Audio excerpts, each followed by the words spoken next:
71.5 Golf Challenge arrives Saturday, May 17th, with a 4-person scramble, morning and afternoon shotguns, and a 6:30 award social. Register your team to win by April 1st for our early bird special. Score the team player pack for just $20 instead of $100 with code EARLYBIRDIE. Become a sponsor and help thousands of kids across Southern Oregon. Visit 715.org or call 541-779-3275 today. Remember, at the 71.5 Golf Challenge, your drive changes lives. Hi, Perry Atkinson here. Hey, I wanted to take a few moments to show you what's going on here at the Dove. For the first time in 11 years, we are adding insulation to our building, not only for weather, but for soundproofing here at the airport. And for the first time, we're adding air conditioning to the Dove. So we're asking you to prayerfully consider helping us purchase some much needed equipment during this remodel.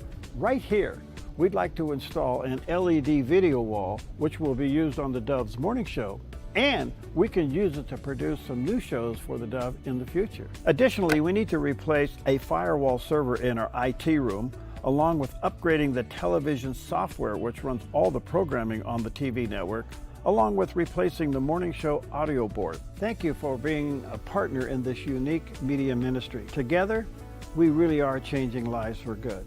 So you can call anytime at 541-776-5368 or safely and securely online at theDove.us. Thank you.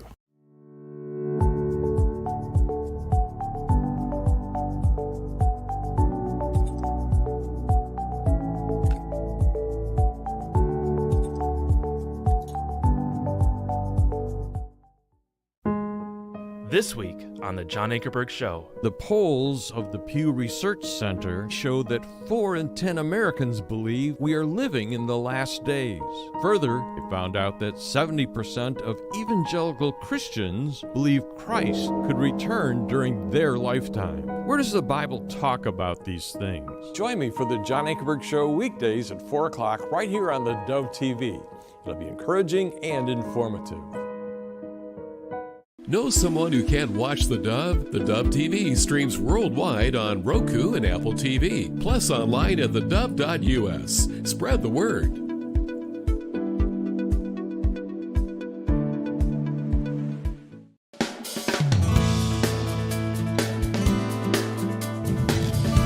Good morning. Happy Thursday. Welcome to Mornings on the Dove. Paulina's here. That's all that counts. Good morning. I am. And Jerry is watching, but he's got his right leg in the air. Mm-hmm. Yeah. Anyway, good morning to you. Happy Thursday, better known as Friday Eve. A ton of news. There always is. The weather is changing. We'll start to see and feel and sense some improvement. We look forward to that. And just a nice day in the neighborhood, full of, we do have 2 lovely items to eat. But before I get to that, today is National Film Score Day, a time to celebrate music that brings movies to life. Imagine watching Jaws or Star Wars, any one of those, without the iconic film score that we have. And I understand we have something for today, and that's the Chariots of Fire Alice prepared for us to remind us how powerful music can be. I mean, this iconic soaring score just made the movie so much more emotional, and the triumph wouldn't be felt without it. So today we celebrate film scores that shape our emotions and pull us deeper into the story. So next time you watch a movie, take a moment to really pay attention to the music. Sometimes it's so subtle that you don't really notice it, which is in a way the point. You don't want the music to overpower, but it sure does help. Well, it's the great accent to what you're trying to do. And Jaws, dun dun dun dun dun dun. You know, this one here, Ben-Hur, Star Wars, Sound of Music. I mean, and the list just goes on and on and on. It does, yeah. All right, it's also National Find a Rainbow Day, when we're reminded to look up and find one of nature's most beautiful sights. Rainbows appear when sunlight bends through raindrops, creating that perfect arc of color. And some see them as a sign of hope, promise, and no matter what, they're always so beautiful to look at. I don't know if we can get some rainbows today in our area. Any rain? No? It's possible. Okay. You know, we're going to have some clouds. It's possible. You know, it's really interesting. If you ever go to Kentucky and you visit the Ark, the museum. Yeah, it's next door to the Creation Museum, down the road a little bit. And there's the Ark that Ken Lamb and all these guys put together. Anyway, they have created a rainbow over the ark because God said that after the flood, the rainbow would be a sign he'd never do this again. Yeah. But they've created a rainbow over the ark. Oh, that's cool. Yeah. Have you been to that museum? No, actually? I haven't. I'd like to go. All right. Well, and finally, we have arrived. It's National Burrito Day. Yay! There is no better excuse to enjoy this classic favorite.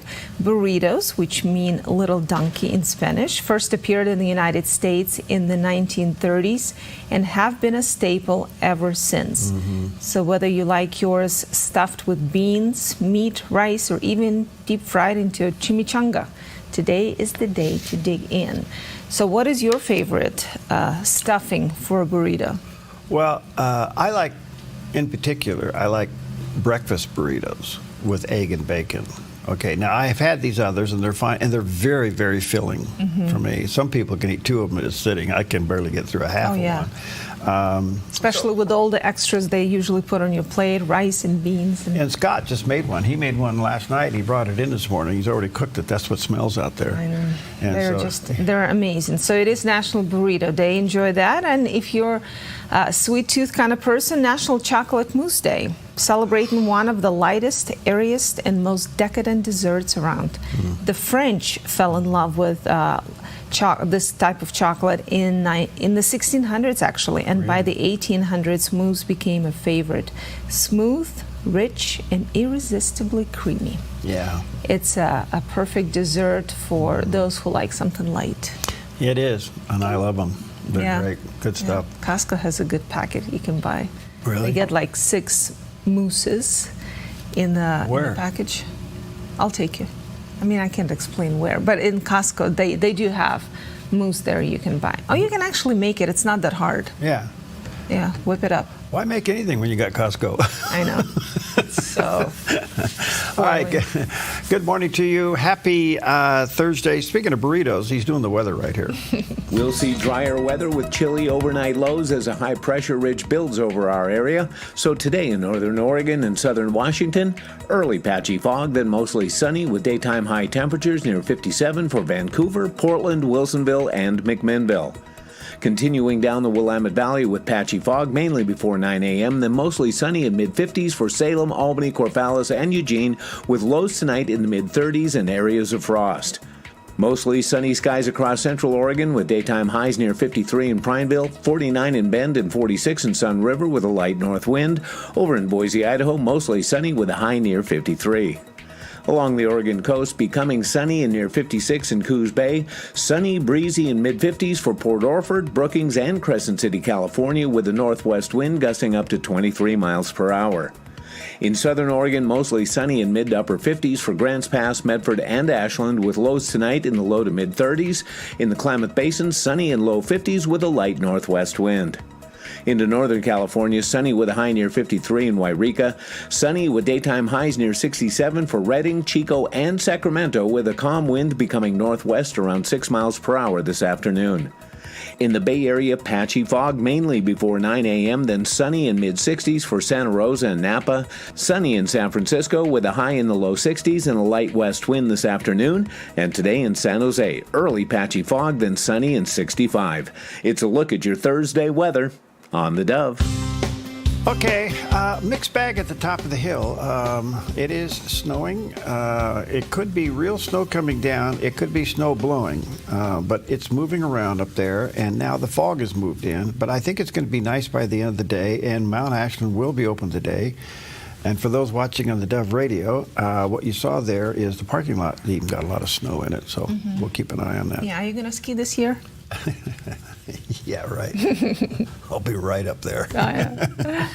All right, well, let's start the day this morning with talking about worship. You know, it's something we Christians do, but how do you worship? What are some of the elements? And just a little advice on praising God from Dr. David Jeremiah.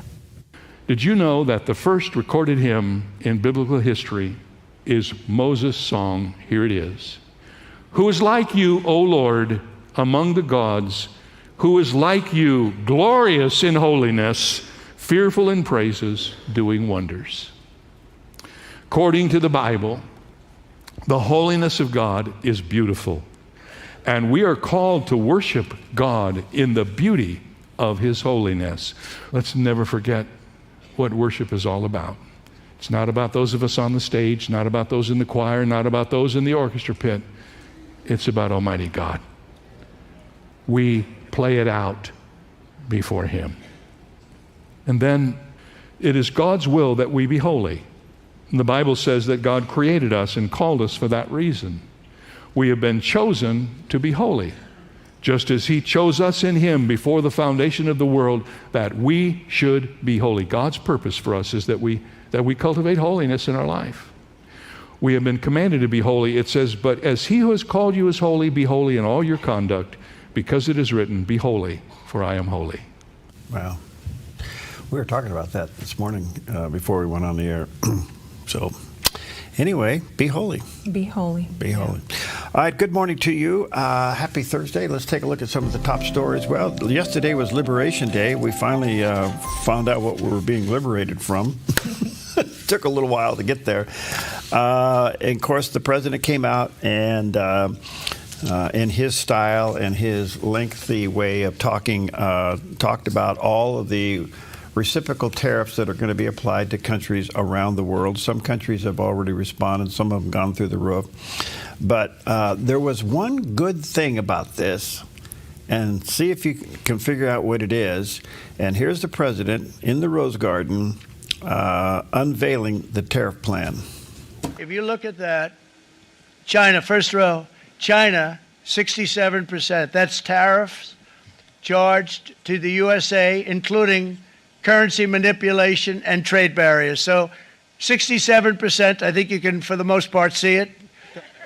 So it's 67%, so we're going to be charging a discounted reciprocal tariff of 34%. I think, in other words, they charge us, we charge them less. So how can anybody be upset? They will be, because we never charge anybody anything, but now we're going to charge. European Union, they're very tough, very, very tough traders. You know, you think of European Union, very friendly. They rip us off. It's so sad to see. It's so pathetic. We're going to charge them 20%, so we're charging them essentially half. Japan, very, very tough. Great people. And again, I don't blame the people for doing it. I think they're very smart in doing it. I blame the people that sat right in that Oval Office, right over there, right behind the Resolute desk or whichever desk they chose. Japan, 46%. They would charge us 46%, and much higher for certain items like cars, you know, little items like cars. 46%, we're charging them 24%. And today we're standing up for the American worker, and we are finally putting America first. Okay, so he comes up with the chart, and he shows the crowd in the world what countries are charging us in tariffs and what we are going to do in response. The smartest thing he did was show it on a chart. People understand that. And when you saw China at 67%, and we're only going to respond with 42%, now you understand the problem. And he went on down the list, okay? So people are upset about it. And I think that we've never dealt with tariffs publicly like this before. And isn't it interesting, Paulina, that all of a sudden, every news outlet in the world is a pro on tariffs? Did you notice that? I was flipping around the dial yesterday after he got done with this. Well, let's take a look. That's what I do. You do it too. And I'm going around. What are they saying? All of a sudden, everybody's an expert on tariffs. Mm-hmm. Well, they were expert on NAFTA. They were expert on World Health Organization. They're always an expert. So, of course, you can really trust by verify. But in this case, you know, it was very smart of him, like you said, to present a visual, to show people exactly what we're dealing with. Mm-hmm. And he actually also gave some examples of how our products are not being welcomed in other countries, and yet we're really giving people a lot of opportunities to trade. I think he just did a remarkable job in showing the chart. Now, I think the day is coming, maybe before I succumb to room temperature, that we'll see a LED screen in the House of Representatives so that when the president gets up or anybody else gets up, you can see these charts up on the wall, because that chart just explained everything. It was like when Netanyahu came and did the joint session and he held up the chart. You can't argue what you saw there. Now, you may argue because you don't like him doing it, but you can't argue those numbers. So in the meantime, the Senate was not happy about this. The U.S. Senate passed a resolution Wednesday before the president went out condemning it. And the vote was 51-48, which means some Republicans joined the Democrats in condemning this. Primarily, they were condemning the continuing tariffs on Canada. So we'll see where this goes. But reciprocal tariffs is you charge us, we'll charge you. And if you go down the list, most of the charging that we're doing to another country is around anywhere from 40 to 60%. You get down to where some of the tariffs were smaller and it was equal. But we didn't overcharge a tariff compared to another country, which is so interesting. It was actually a lot more softer of a plan than a lot of people predicted. So we'll see what the fallout on that. In the meantime, the Treasury Secretary, Mr. Scott Bessent, weighs in, and he's basically telling other countries about their thinking on this, and he had 3 words to say. I would advise none of the countries to panic. I wouldn't try to retaliate, because as long as you don't retaliate, this is the high end of the number. And I think the market could have certainty that this is the number barring retaliation. So we've got a ceiling, and then we can see if there's a different floor. He just gave it away. So his thing is don't retaliate. He basically said this is the high end for now. And if you start playing this tit for tat, we left plenty of room for us to go up against what you're doing us. This is amazing. Yeah. It is amazing. And I think Americans need to just kind of give it a little time. Give it a little time. Calm down. I mean, we don't want our prices to go up. We don't like paying more for shipping. I get it. But we have elected, the country have given this man a mandate, and we've elected a businessman. He has his way of dealing with things, sometimes trying something new, but again, the people in the Oval Office before him tried other things, and that didn't work. Prices are up. The countries are really ripping us apart. So let's see what happens. And as President Trump said, the working man is going to feel the difference, and hopefully taxes will go down, prices will go down, we'll get more in our wallets. So here's the thing. If he's wrong, he will get pushback unlike anything he ever expected. If he's right, they'll drop it like a hot potato and find something else to go after him for. Absolutely. I mean, think about what happened during the first administration when he put tariffs on places like China. Democrats yelled and screamed, it's so wrong, and yet they take office and they keep those tariffs and raise them up. So you're right. The reaction will be totally proportional to their hatred of Trump. Yeah, it is. It really is. Yeah, but let me ask you this quick question. Yes, ma'am. What do you think about zero tariffs? Is that something that would create a true free trade around the world? And is that a possibility? I think it will be with some. Look, there's one other leverage that President Trump has here that no other country has. You know what it is? We are the most desired marketplace in the world. Everybody wants to sell their products in America because America buys everything, okay? And the best thing they can do is continue to lower the tariffs where it becomes not only fair trade, but equal trade. So what the president is pushing for here is equal trade. Fair trade would be zero tariffs. Will it ever happen? I don't know. But you know what? It should be. If we're going to be honest about it, we should be fair trade. And then, you know what? If it was fair trade, everybody's economy would go up. Well, maybe we'll see that before I succumb to room temperature. Hopefully, that's way down the road. All right, we'll take a fair trade break. We'll be right back.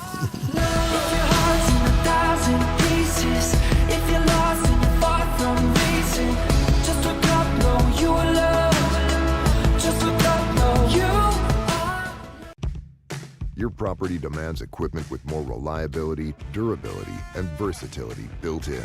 Kubota equipment is ready to get the job done right.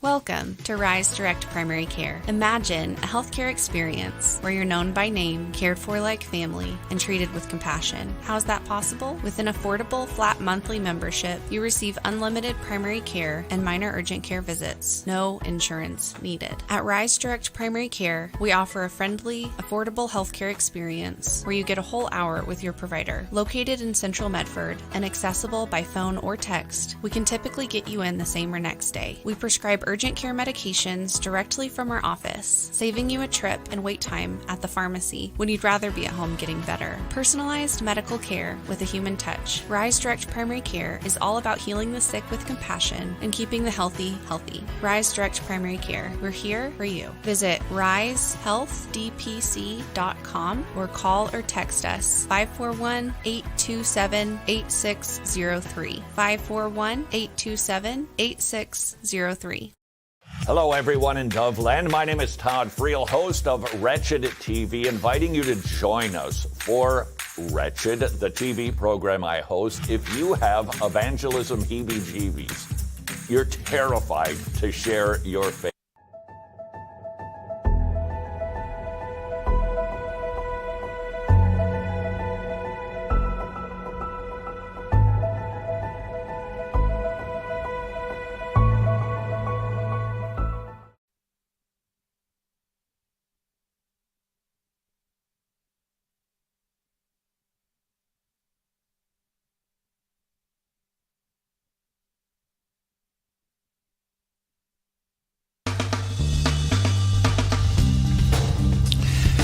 Welcome back. Happy Thursday. A little bit of some regional news, state news. You know, the other day I had the story that there was this large lithium mining project out in southeastern Oregon in Malheur County. And the cutoff date for public input was March 31st. Well, guess what? Everybody screamed and hollered that they didn't even know there was a public input. Well, now they've reopened it. And they're going to allow for more public input. That's 260 drilling sites on 7,200 acres of sagebrush desert out in the Malheur County near the Oregon and Nevada border. And it's all in search of lithium. Apparently this Australian base, they're called Jindalee Resources, are the ones going to mine for lithium.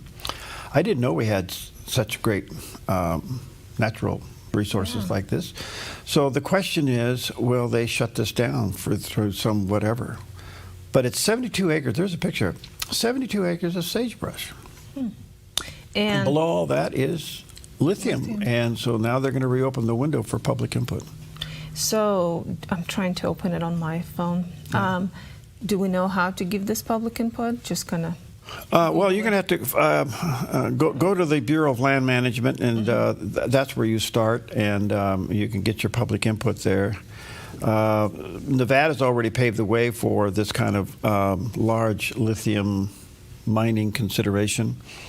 I don't know if there is a endangered species out there, but the point being is apparently it's quite a lot, and the highly valued metal is a key ingredient in batteries. And as you know, if we have it below us, is it worth mining? The other thing that's going to come out of this, did this Australia-based company come in, make a deal with BLM to go after it, and then all of a sudden we realize it's a huge resource, and are we charging them enough? Right, and are there any local contractors that can be doing that? I don't know. I don't know. So the big picture, though, for the state, what does it mean? More revenue, more development? Yeah, I'm sure there'll be a gazillion fees on this. So anyway, they received more than 1,500 comments in 5 days, and so they're going to reopen it up. And the deadline now for public comment is going to be April 25th. So you can go to the BLM website and let them know what you think of that. Okay. All right, and then here's another story. This is kind of interesting. It's an adjustment. Have you been to Crater Lake? I have. It's gorgeous. It's one of the most stunning places in the whole world. It's right here in our backyard. It's the highest natural lake in the world. It's beautiful, and people. One of the attractions there in the summertime is to go down to where the one place where you can go and touch the water and jump in it. Mm-hmm. Well, this will be the last year for you to jump in it. Crater Lake is famous for its incredible views, but this summer will be the last chance to swim or boat in the icy waters of Crater Lake until at least 2029. As the Natural Park Services prepares to begin a major renovation of the park's single access point. So apparently they're going to do something different there and fix it. I'm not sure what that means, but it's going to take a couple of years for that to get done, and I'm sure that's in between. First of all, look how you have to go down to get in it. I don't know if they're going to be allowed to helicopter parts in to do this or helicopter parts out, or they're going to build temporary steps to get the material down there, and the list goes on and on and on. But it's going to be a several-year project, and of course, highly, highly environmental protection. Mm-hmm. But if you plan to swim in Crater Lake, this will be the last year for a couple of years. So I'm embarrassed to say I didn't even know you can swim in the lake. I thought it was so protected. You can't touch it. So I never touched that water. Have you? No, I haven't. You can. I do know that you can take a boat to the other island and camp overnight over there. I have seen boats there. Yeah. I just never seen people swimming. Yeah, it's like jumping into an ice box. Yeah. But wow. You know, one year, how many years ago it was when they had the single man, boat that went down.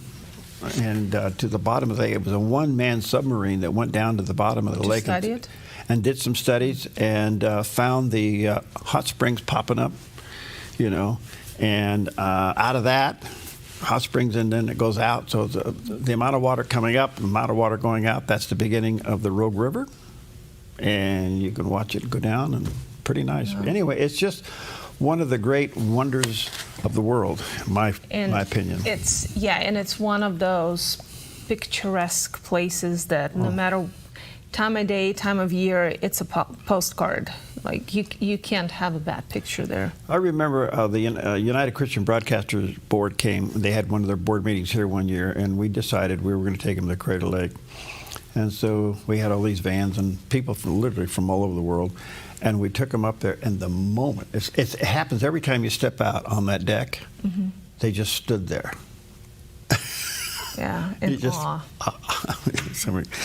All right, let's take a look at the satellite image. It's kind of an awe thing. We have some systems offshore.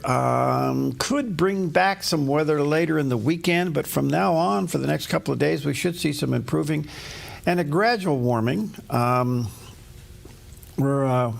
We'll see some temperatures go up. That's quite a system, but most of that's going to turn and go to the north of us. But we're going to be in and out of April showers, they said, so we'll see how it goes. Yeah. Well, President Trump hasn't been in office for 100 days yet, and there's already talk and discussion of a third term. But is it even possible? Here is Alan Dershowitz. President Trump will not serve a third term. That's my prediction. And he won't, not because he might not be elected to the third term, like Franklin Roosevelt was elected very overwhelmingly to a third term and also to a fourth term, but because after President Roosevelt was elected to his fourth term, they passed the 22nd Amendment. And the 22nd Amendment is as clear as anything could possibly be. No, it's not actually. It has one ambiguous word. It says, no person shall be elected to the office of president more than twice. No person shall be elected to the office of president. So what President Trump's people have been saying, because he says, well, I don't know, maybe I'll run again a third time. He can't run. He can't be elected to the office unless there's a constitutional amendment. And to get a constitutional amendment through today is impossible. You need 2/3 of both houses, and you need 3/4 of the states. You just can't get it. Some people are talking about it saying, well, here, we can get around that, because here's what we're going to do. We're going to get J.D. Vance to be elected president, and we're going to get Donald Trump to be elected vice president. He's going to be elected vice president. And then J.D. Vance will resign, and so then pursuant to the 22nd Amendment, he'll be allowed to serve because he will not have been elected. He will not have been elected to that office. No person shall be elected. He will have been appointed to the office through the succession process, which is part of the Constitution. If the president can't serve, the vice president serves. There's only one problem with that. There's another amendment to the Constitution. It's called the 12th Amendment. No person constitutionally ineligible to the office of president shall be eligible to that of vice president of the United States. So since he wouldn't be eligible to the office of president, he is not eligible to the office of vice president. So why is he saying it? I think he's saying it for a couple of reasons. I think he knows this. It's typical of him. We're going to make Canada the 51st state. We're going to go down there and take over the Panama Canal. We're going to take over Greenland. I mean, it's his MO. Okay, yeah, he's the greatest troll of the time. Yeah, he knows how to throw grenades and campfires, and he does a good job at it. So what's he doing by this? I think what he's doing is clearing the path for his policies to remain. And the question is being, who's going to be the best legacy person to uphold his legacy? Is it going to be Vance? Is it going to be Rubio? Is somebody going to come out of the side of the barn and run, and who's going to be somebody else? Is it going to be someone with the last name Trump? I don't know. I think what he's going to do, he is trying to make sure, because, he has not said anything about Vance being his successor. He's kind of stayed away from it. So I think what he is saying is that he wants to be in position to vet whoever that's going to be, and who knows. Yeah. Right now, I will say one thing about J.D. Vance. He's gotten more done and recognition of significance than any vice president I've seen in a long time, and it's only been 90 days. Yeah, well, he's a very active vice president, no doubt about it. But he's also so well articulated, and being a lawyer, he's so good talking to people. So he's not shy of being in front of cameras. No. So he's out there doing interviews left and right. Yeah. So anyway, yesterday was a great Liberation Day. Well, we'll see what the Wall Street says about that coming up in a little bit. Yeah, we will. All right. Well, listen. Today is what is it? Today is National Burrito. The mousse, yes. Burrito and chocolate mousse. Well, now there's a combination. Chaser. Belly ache. Oh, God. Bloating. I think only Scott and Jerry could do that. I think I can join them for the right burrito. I could do a breakfast burrito. Yeah. They're so good. Eggs and bacon and light on the onion, But anyway. You sound like you're placing an order. No. But so the other question is, where do you get one? And there's only a couple of places in town here that make authentic, good breakfast burritos. Yeah. And I'm not going to name them because I don't need the controversy. And I'm not going to name one either, but I have the best ones. So if you want to know, contact me. Okay, we'll be right back. Where's yours?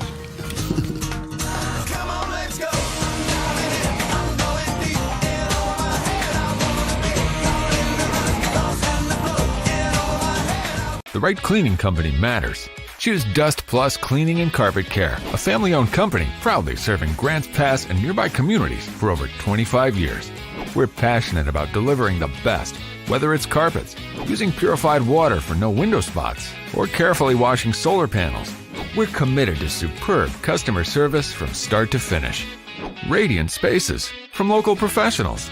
Request a free quote today. Come fall in love with Northridge Senior Living, where contemporary sunlit interiors meet old world elegance. Walk through our lovely hallways and enjoy the fun staff-led activities. Forge lasting friendships with other residents and our exceptional caregivers. Dine in style. Gather near the fireplace under breathtaking chandeliers. Our reasonably priced apartments are spacious with private balconies. Northridge is Christian-owned and operated, pet-friendly, and only 2 blocks from Asante Rogue Regional Medical Center. On-site 24/7 in-home care is available. We also offer senior adult daycare where your loved one can spend the day with us and the evenings with you. Northridge Senior Living, your home. The Dove is upgrading our studios. For the first time, weather and sound insulation, air conditioning, and we're enlarging our studios to produce more local shows. It's been budgeted, but we also need some much-needed equipment to complete the remodel. Our goal is $128,853. Will you prayerfully consider helping us during our spring boost? You can call anytime or donate online safely at theDove.us. Thank you for helping the Dove change lives. How y'all doing out there? Feeling liberated today. Oh, do you? Yes. You're feeling liberated? Yes. What's that feel like? I'm not sure. After the speech, of course, I was media surfing, which I probably shouldn't do. And, gosh, it was just like, again, the only way I can describe it is he is so good at taking a grenade and throwing it into a campfire. Mm-hmm. It just, Yeah, well, and the beauty of this presidency, I think what they're doing intentionally, they're throwing several grenades at once. Yeah. And so while someone is talking, it's just amazing. The news is not about just one headline. No. It's all the things they're throwing out there. Oh, gosh, it was amazing. Well, I'm glad you feel liberated. You probably feel more liberated if you had a breakfast burrito. Oh, 100%. There you go. Anyway, good morning to you. Happy Thursday, better known as Friday Eve. Well, on the other side of the world, grenades are actually going off. And let's check in with CBN News Watch. This is CBN News Watch.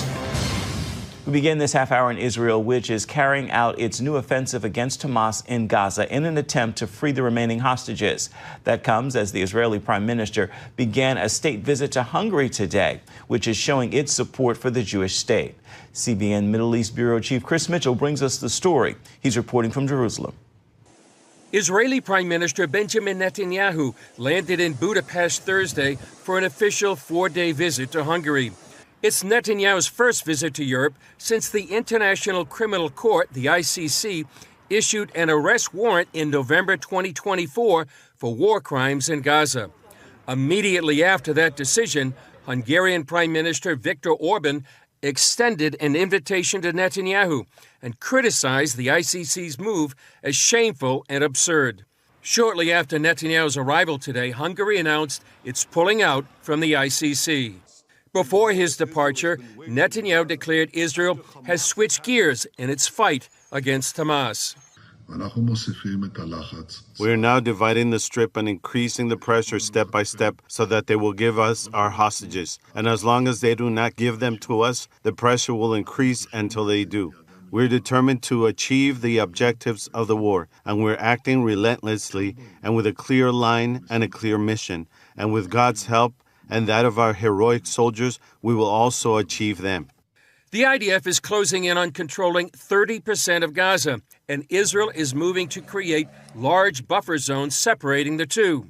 Israel's defense minister now says Israeli troops are out to, quote, capture extensive territory that will be added to the state of Israel's security areas. Netanyahu believes this is the best way to free the remaining hostages since Hamas has rejected yet another ceasefire proposal from Israel. The Israeli deal would see 11 hostages freed, but Hamas is only offering 4. On another diplomatic front, former Arkansas Governor Mike Huckabee is one step closer to becoming America's ambassador to Israel. The Senate Foreign Relations Committee voted Wednesday to advance his nomination to the full Senate for a confirmation vote. Hamas has released a corrected list of Gazans killed in the war, which shows that 72% of the fatalities are men between the ages of 13 and 55, a category that aligns with Hamas combatants. Fact checkers have for months been saying Hamas's estimates of Gazans killed in the war are inflated, and its claims that 70% of the casualties are women and children is false. Going to continue our coverage now with Chris Mitchell joining us. So, Chris, Israel says it's close to controlling about 30% of Gaza and that it's creating buffer zones. What more can you tell us about what that means? Well, Ephraim, it means a major shift in the war and Israel's policy. For Hamas, which is an Islamist group, Territory once controlled by Islam is considered sacred and perpetually part of the Islamic world. It's part of what they call the House of Peace or Dar al-Islam, as opposed to the House of War, which is that part of the world not under the subjugation of Islam. And it's why some Muslims actually consider Spain to be part of the Islamic world. They call it Andalus. It was one part of what they call the golden age of Islam, but it was lost to the Christian world. So it was a loss for the Muslim world. So losing control, and especially land in Palestine, is very significant. For Hamas, it's not just a political, it's a theological issue. So what Israel's doing, designed to put more pressure on Hamas and hopefully and prayerfully for many people, release the hostages. The global media has been repeating the Hamas casualty numbers since the war began. How important is it that Hamas is finally giving a more accurate assessment of what the death toll actually is? Ephraim, it's very important, but some would say it's a little too little, too late. The inflated numbers began just as soon as the war began. They were put out by the Hamas Ministry of Health. They put out those numbers, and then the media sort of accepted them. They ran with them. Many governments, including the U.S. White House, ran with those numbers and just kept repeating them. They've been all part of Hamas's propaganda strategy to have more deaths, more sympathy for Gaza, for Hamas, and then to demonize Israel. Now, Israel, on the other hand, what it does to eliminate and mitigate Gazans from being in the combat zone is they send text messages, they send leaflets, all to minimize the Gazans' death. Hamas, on the other side, fights behind those very civilians to increase the death toll and then demonize Israel. But it's a welcome news, but it is kind of too little, too late, Ephraim. Yeah, it's hard to believe that the mindset of an enemy would be to use innocent people as their shield, with no regard of humanity, women and children as their human shield. Yeah, you know? I mean, I guess there have been in the history some what do you call it, rules of engagement, and certain rules you abide by when you're entering the war, but not these days. There's no war rules. No. There's no war rules. All right. In the meantime, we have a change in the weather, and Mr. Burrito's here to tell us. We'll see drier weather with chilly overnight lows as a high-pressure ridge builds over our area. So today in northern Oregon and southern Washington, early patchy fog, then mostly sunny with daytime high temperatures near 57 for Vancouver, Portland, Wilsonville, and McMinnville. Continuing down the Willamette Valley with patchy fog, mainly before 9 a.m., then mostly sunny in mid-50s for Salem, Albany, Corvallis, and Eugene, with lows tonight in the mid-30s and areas of frost. Mostly sunny skies across central Oregon with daytime highs near 53 in Prineville, 49 in Bend, and 46 in Sun River with a light north wind. Over in Boise, Idaho, mostly sunny with a high near 53. Along the Oregon coast, becoming sunny and near 56 in Coos Bay. Sunny, breezy in mid-50s for Port Orford, Brookings, and Crescent City, California, with a northwest wind gusting up to 23 miles per hour. In southern Oregon, mostly sunny in mid to upper 50s for Grants Pass, Medford, and Ashland, with lows tonight in the low to mid-30s. In the Klamath Basin, sunny in low 50s with a light northwest wind. Into northern California, sunny with a high near 53 in Wairika. Sunny with daytime highs near 67 for Redding, Chico, and Sacramento, with a calm wind becoming northwest around 6 miles per hour this afternoon. In the Bay Area, patchy fog mainly before 9 a.m., then sunny in mid-60s for Santa Rosa and Napa. Sunny in San Francisco with a high in the low 60s and a light west wind this afternoon. And today in San Jose, early patchy fog, then sunny and 65. It's a look at your Thursday weather on the Dove. Okay, it's going to be a bluebird day at the top of the hill for those who want to do some skiing in our own backyard.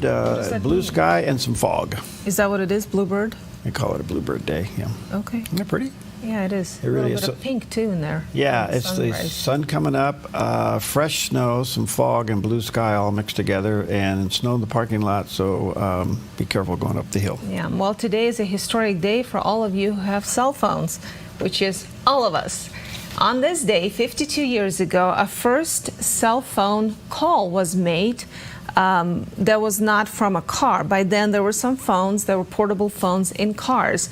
But in this case, Martin Cooper, who was an employee of Motorola, made a call from a brick-looking cell phone from downtown Manhattan, and he didn't just do it in private. He made a bit of a stunt out of it. But here's Marty remembering that day. On April 3rd, 1973, we actually demonstrated the system in New York. We had a press conference scheduled for the afternoon, but we had been approached by a journalist, and I decided, well, why don't we give him a real demonstration? A real demonstration would be walking down the street, and that's exactly what we did. I wanted to really put a dazzling demonstration on for this journalist. I took a chance and called Joel Engel. Dr. Engel was running the AT&T program. And I said, "Hi, Joel, it's Marty Cooper." "Hi, Marty," he says. "I'm calling you from a cell phone, but a real cell phone, a personal, handheld, portable cell phone." There was silence at the other end of the line. To this day, Joel doesn't remember that call, and I'm not sure I blame him. This is an exact model of the very first cell phone. There were only 2 phones in existence at that time. The biggest issue in that first call, we didn't know it was going to be historic in any way at all. We were only worried about one thing: is the phone going to work when we turn it on? Fortunately, it did. And now there are more cell phones on this planet than people. Yeah, I had one just like that, and I wish I would have kept. Maybe it is in a box somewhere. I don't know, but I remember that. Well, it wasn't in the 70s. Mine was in the 80s. Yeah. And so it was a cell phone you used for the Dove then, like when you were here already? Yes, we were here, and I remember using it. I was up in the Portland area, and we were trying to. We were trying to buy a station up there. We didn't have any money. I acted like it. And I was on the cell phone thing. You were cool. I was trying to make this deal, but anyway, it didn't work. But how was the cell phone? Could you hear well? It worked, but it was a little static, but it worked. But I remember that big brick thing you used to hold up with an antenna sticking out. Yeah. Yeah. Oh, cool. Yeah, I wish you kept it. Maybe it is somewhere. I'll see if I can find it. Yeah. All right, this next clip, folks, is going to set you back a little bit. Okay. We know that we have some rogue judges out there trying to interrupt the president. Yesterday, I had Mark Meckler on. We talked about the role of the judiciary, and in particular, the Supreme Court assuming the role that they are the final arbiters on everything, which is a role that was assumed, not appointed, according to the Constitution. Big argument.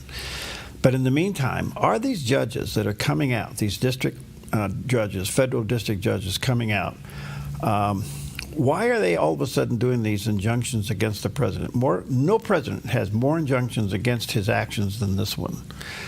Well, back in 2020, Rush Limbaugh saw this problem then. And here's Rush Limbaugh describing rogue judges. These are not judges. These are liberal activists who work as judges. They wear the robes of judges, but they are not judges. They are not judging the law. They are there to implement the liberal agenda. Conservatives don't see it that way. They don't see that they're there to implement a conservative agenda. They're there to judge the law. And conservatives think that they are really, really great when they decide cases against themselves, because that proves their fairness and that proves their open-mindedness. The liberal judge doesn't give a rat's rear end what anybody thinks of him, and he certainly doesn't care whether you think he's fair or not. He is there to decide the liberal answer on every case. The liberal decision, the preferred liberal outcome, is the only reason. That is what liberal judicial philosophy is. As if you would think he said that yesterday. Yeah. So when you look at it from that perspective and you go back into this and you see the actions of these judges, let me ask you this. Can you interpret anything else from their actions from what he just said? You can't. He nailed it. And I guess he makes a good point. The conservatives feel good when they give a little, and not realizing that in giving a little, they have given a lot. Right. It's the open door for the nose of the camel in the tent, so to speak. We don't understand it. I don't know if we know how to be graceful and firm. We don't know how to do that. And of course, liberal judges care less about being graceful. All they do, like Rush said there, is they're agenda driven. Their agenda, yeah. So that is a very interesting, very succinct definition of what's happening today. Yeah, so do we know how to be graceful and firm? I don't think we do. We think being graceful is giving in. But let me ask you this, though. If you're graceful and firm, that doesn't guarantee the same response on the other end. No. So would graceful and firm actually get you what you need? I think graceful retains your integrity, okay? And being firm means you're unnegotiable. And that's also underscoring your integrity of who you are and what you believe. But if we think we have to give 3 inches to gain 2, we're crazy. And we're in this mess because of this. We don't know how to. I say this. It sounds like a broad brush statement, but the point is, we don't know how to be nice and firm. We just don't know how to do that. We think being nice is being nice, and therefore we win friendships and everything goes fine. In the meantime, they got exactly what they want and they move forward. We just lost something and we don't know that we did. And then when we realize that we have lost it, we get angry over it. Then they shove it down our throat for being intolerant. Well, and I wonder, though, if I get your point. We can't be graceful and firm because we don't know how to do it. But even if we did, would that get us anywhere? Because we're working with people who have absolutely no regard for grace or firmness or principle or morality or anything that is good or bad, non-negotiable. Right. And here comes President Trump, not very graceful, but firm, and he's getting things done. And maybe that's what we needed, because had he been graceful, he might have not gotten things done. I don't know. Well, and I think that underscores my point. Do we? Yes, he's not graceful, but he is getting things done, and therefore he ticks off a lot of people. Yeah. And they see him as a jerk. Okay, but my question, it goes back to my point: can we be firm and graceful? What would you do if Donald Trump didn't have this bully personality that he had, but still was hard and firm on his agenda? He'd be a different person. But that's not who he is. I'm not trying to make him into something that he's not. But Republicans need to understand something. Anyway, I don't need to go down that road. We all need a burrito. We'll be right back. I agree.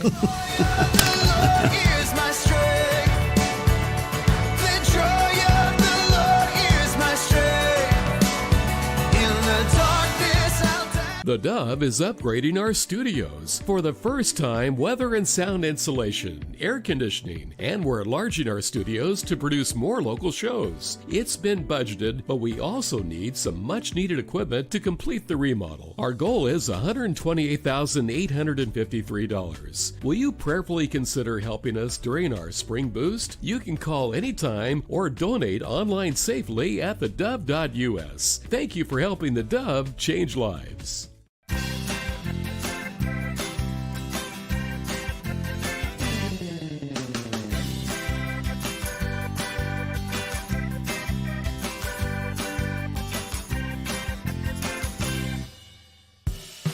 What if your next ride was more than just a ride?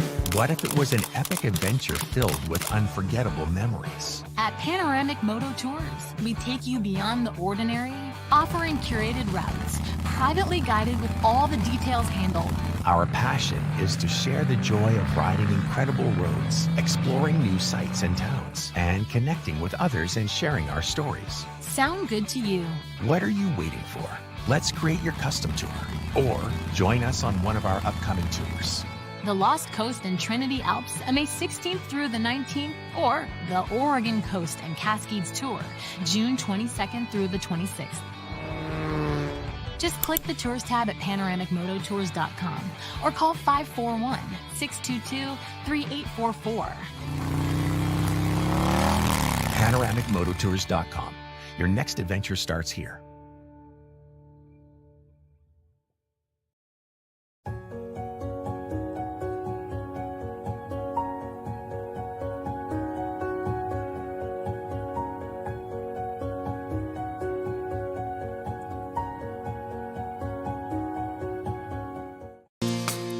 There is. Hey, how you doing? Good. Yeah. Happy Post-Liberation Day. There we go. Happy Thursday to you. The other day I had Michael Letts on. Michael does work with the administration, but kind of outside in law enforcement in those areas. He's well connected. He's an interesting guy, and I did talk to him about the wrangling in the courts in regards to the administration deporting violent criminals. And his take is... Judge Boasberg, who has no business even having jurisdiction, is questioning the provision in the Illegal Immigrants Act that allows the president to deport anyone immediately under the War Powers Act. That act says that if we are in a state of war, the president has the ability to do that. Now, to give you the president's side, he has declared those organizations as terrorist organizations, which means we are at a state of war. However, the judge is saying if we are at a state of war, there had to be a declaration of war. Only Congress can declare war. So where is the declaration of war? If you look at the provision says that the judicial does not have any review over the matter. It's at the sole discretion of the commander-in-chief. But this is the judge's position. Prove to me that we are at a state of war by having a declaration of war before you use that particular act. Now, why are they still then deporting them? Because the second provision, which has always existed, is the president has the right to deport illegal immigrants, period. However, there is a process. If you come in and ask for asylum, you either have to be granted a date or you have to have a hearing and been denied. Now, in the cases that you see where they are continuing to move people out, they've already had their hearings. They had them years ago under the Biden administration. They were denied asylum, ordered to be deported, but nobody ever did it. The Biden administration had no interest in deporting them. So what the president is doing, we're continuing to see deportations. Those people have already been ordered to leave. That is not in violation of this other judge's order, or is it in question of the War Powers Act? It's not. It's totally different. So you see what's going on there. That's how they're operating under two different spheres. Of course, the president's position is, I shouldn't have to be operating under two different spheres. I'm the commander-in-chief. I should do it the way I want to do it. The Illegal Immigrants Act, the War Power Act, allows him to move them immediately. The other provision provides them a hearing first. Of course, here's where they're running into problems. Under the previous administration, the Biden administration, they allowed you to stay in this country until your hearing. You remember in the prior administration under Trump and under this current Trump administration, he has a stay in Mexico. In other words, you can't say just wait for your hearing. You have to stay some other place till your hearing is called. So either way, they're going to be deported. Okay, see what happens.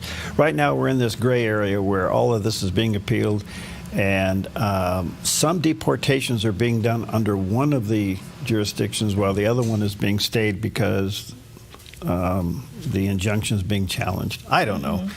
I don't think it was ever intended by our founding fathers that a lower court could interrupt the office of the president's function. Right, and not only, you take a case, there may be a person involved or a few people who were, according to the left, unjustly deported. And you have a judge take a look at their case, and yet the ruling applies to the whole executive order or a policy that the president has proposed. And that's not right. If you're a judge and you're overseeing a case pertaining to an individual, that should only involve those people. Well, these district courts were formed by the Congress, and the Congress can certainly go in there and reform. And what they can do by reforming it is cut back what their capabilities are. But at the same time, they need more judges at the district level because the cases are backed up to the moon. But reform their authority. That has to be reformed, and then kind of go from there. All right, stick around. Take with you Psalm 90, verse 14. This is a good one for you today. Satisfy us early in the morning with your steadfast love, that we may rejoice and be glad in all our days. There you go. Take that with you today.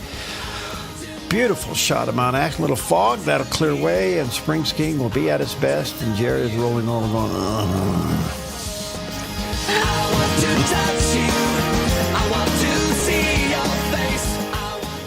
Spring is around the corner and summer is on its way. With fire danger biting at its heels, flammable blackberries and underbrush will grow like gangbusters and sprout fire danger in no time. A wise property owner knows the best time to take care of fire danger is to extinguish it before it gets started. GMV Forestry LLC can help you protect your property with adequate fire brush clearing to fireproof a zone around your precious property. With over 35 years experience, GMV Forestry LLC has the knowledge, experience, and all the equipment you need to get the job done right, offering a wide variety of services like mulching, field mowing, snow removal, driveway clearing, ditch cleaning, gravel delivery and spreading, driveway sweeping, logging, and more. GMV Forestry LLC does it all, and they do it right. GMV Forestry LLC, the team you can trust. 541-660-6445. 541-660-6445.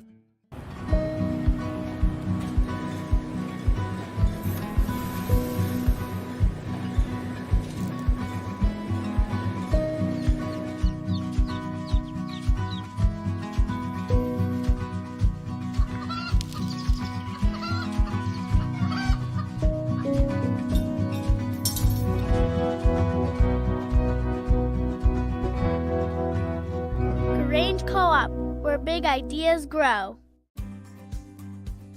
Stewardship begins with the knowledge that nothing belongs to us, but everything belongs to the Lord. This helps us to run a business not in the fear of lack, but in the assurance of His care and provision. Such a perspective eliminates the drive to sell and replaces it with a heart that says serve. This begins with serving our clients and coworkers with integrity and genuine care.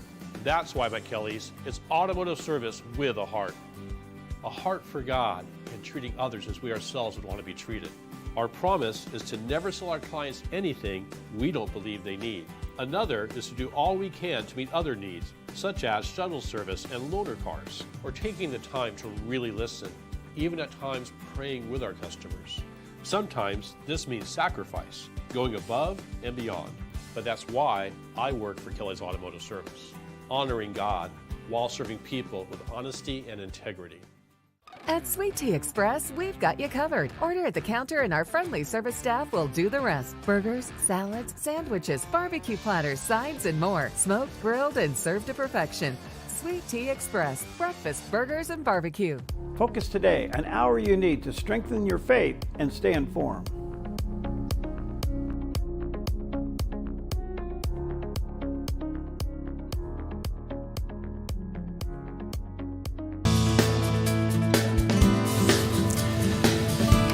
Good morning, good morning. Welcome to Mornings on the Dove. Happy Thursday. Welcome to a beautiful day in the neighborhood and a beautiful co-host, Paulina. We got a lot going on with all kinds of news and weather and fun things to talk about and good things to eat. Yes, but before we get to food, let's recognize a couple more things that we're celebrating on April 13th. The first one is National Film Score Day, and that's a time to celebrate the music that brings movies to life. Oh, yes. Yes. Ben-Hur. You know, from Ben-Hur to Jaws to Star Wars, you just can't imagine these movies without these powerful orchestrations, powerful soundtracks that really bring these movies to life, and they shape our emotions, they pull us deeper into the story. So next time you watch any movie, pay attention to the music, because it is there for a reason. Yeah. And sometimes it's kind of lousy, but there are some really, really good ones. So celebrate Film Score Day today by watching a good movie. Do you have a best one? A movie that has... There is a series I watched that I absolutely love their soundtrack. I'm not gonna say what it is because I would not recommend the series, and I don't want to promote it on air. Okay. But there is one that has a very powerful orchestra playing a soundtrack, and I honestly almost watched the series because of that. The music was just so powerful. But yesterday we actually went to a movie theater, Patrick and I, and we watched Chosen. You know, they're you did. releasing Chosen right now, Yeah. season 5. And part 1 was in theaters for a couple of weeks. I believe today they're starting part 2, or maybe it's tomorrow. So a couple more episodes, and then a couple more. And it's leading up to Easter. Yeah. yeah, and it's just so beautiful. I'm kind of going sidetrack here, but what an experience to live through the Passion Week through this movie. And you know, you can argue how accurate and inaccurate it is, but still you get to live those events leading up to Easter. And if your church, especially if your church does not have too many services recognizing those events, you know, go to a movie theater, have a date night, but also try to really get closer to God through that experience. Well, they had the first one was The Upper Room. Was that it? Or Betrayal? Well, it starts with that, Okay. yeah, but then it goes into his entrance into Jerusalem. So Palm Sunday and Hosanna, he's welcomed, and then from there, you know. Well, the whole thing Chosen is an amazing thing. It was a movie done in an entirely different way, and when the first 2 came out, it took me a while to get up to the cadence of, because it didn't open with anything. It was just all of a sudden, there you are in the room with somebody, and you had to figure out who was who. Yeah. And so. So now by season 5, you know the Season characters, 5. but I was 300 million people supposedly have watched this. Yeah, it's unbelievable. But as I was sitting there in the theater, and I'm really looking forward to Passion Week, and you know, in our church, we like every day there's a service. You have all these events are commemorated, 3 services on Friday to really get through this whole, you know, crucifixion and burial. But not everyone has that. And you're sitting in a movie theater, and it is powerful, and you get to relive those events, because I feel like in our culture, and I'm not trying to judge people, but we kind of jump from, hey, it's the beginning of Lent, let's go, and then we celebrate Easter, but there's so much that happened. No, there's a reason for those 40 days. Yeah. Yeah. And I think it's a good reminder to recognize them. Good. Okay, back to where I was. Yeah. It's also National Find a Rainbow Day, when we're reminded to look up and find one of nature's most beautiful sights. Whether it's a double rainbow, triple rainbow, look for those today. They appear when sunlight bends through raindrops, creating that perfect arc of color. And when you find your rainbow, do a takeout order for a burrito, because we have arrived. April 3rd is National Burrito Day, and there is no better excuse to enjoy this classic favorite, which means little donkey in Spanish. It first appeared in the United States in the 1930s and have been a staple ever since. So today is your day to celebrate all day long. You like breakfast burritos? I like breakfast burritos, yeah. I like the other ones once in a while. You can put anything you want in a burrito. Right. It's a tortilla with whatever you want. Yeah, you yeah. roll up anything you want in it. Yeah. And then once you're done with the burrito, go and switch to chocolate mousse, because it's also chocolate there we go. mousse day, celebrating one of the lightest, airiest, and most delicate desserts around. It does feel like when you eat it, it's like probably minus 10 calories. Yeah, right. It's so light. Do you like whipped cream on it? Yeah, yeah. Okay. I do. And my sister makes a really good one, and I always was fascinated how she makes it. And then I watched her make it. I mean, her mixer did most of the job. You know, she just threw the ingredients, but it's actually pretty simple. You just sit it there, pour the things, and it's done. I'd like to have some of Olga's. I would too, yes. Mousse. Olga? Yeah? Send us some mousse. I think she's still asleep. All right, speaking of mousse, here's one laying in bed this morning. We'll see drier weather with chilly overnight lows as a high-pressure ridge builds over our area. So today in northern Oregon and southern Washington, early patchy fog, then mostly sunny with daytime high temperatures near 57 for Vancouver, Portland, Wilsonville, and McMinnville. Continuing down the Willamette Valley with patchy fog, mainly before 9 a.m., then mostly sunny in mid-50s for Salem, Albany, Corvallis, and Eugene, with lows tonight in the mid-30s and areas of frost. Mostly sunny skies across central Oregon with daytime highs near 53 in Prineville, 49 in Bend, and 46 in Sun River with a light north wind. Over in Boise, Idaho, mostly sunny with a high near 53. Along the Oregon coast, becoming sunny and near 56 in Coos Bay. Sunny, breezy in mid-50s for Port Orford, Brookings, and Crescent City, California, with a northwest wind gusting up to 23 miles per hour. In southern Oregon, mostly sunny in mid to upper 50s for Grants Pass, Medford, and Ashland, with lows tonight in the low to mid 30s. In the Klamath Basin, sunny in low 50s with a light northwest wind. Into Northern California, sunny with a high near 53 in Wairika. Sunny with daytime highs near 67 for Redding, Chico, and Sacramento, with a calm wind becoming northwest around 6 miles per hour this afternoon. In the Bay Area, patchy fog mainly before 9 a.m., then sunny in mid-60s for Santa Rosa and Napa. Sunny in San Francisco with a high in the low 60s and a light west wind this afternoon. And today in San Jose, early patchy fog, then sunny and 65. It's a look at your Thursday weather on the Dove. Okay, good morning to you. And for those watching on the Dove Radio, we're looking at a picture of Mount Ashland at the very top. You can see the dome up there. A little fog circling the mountain.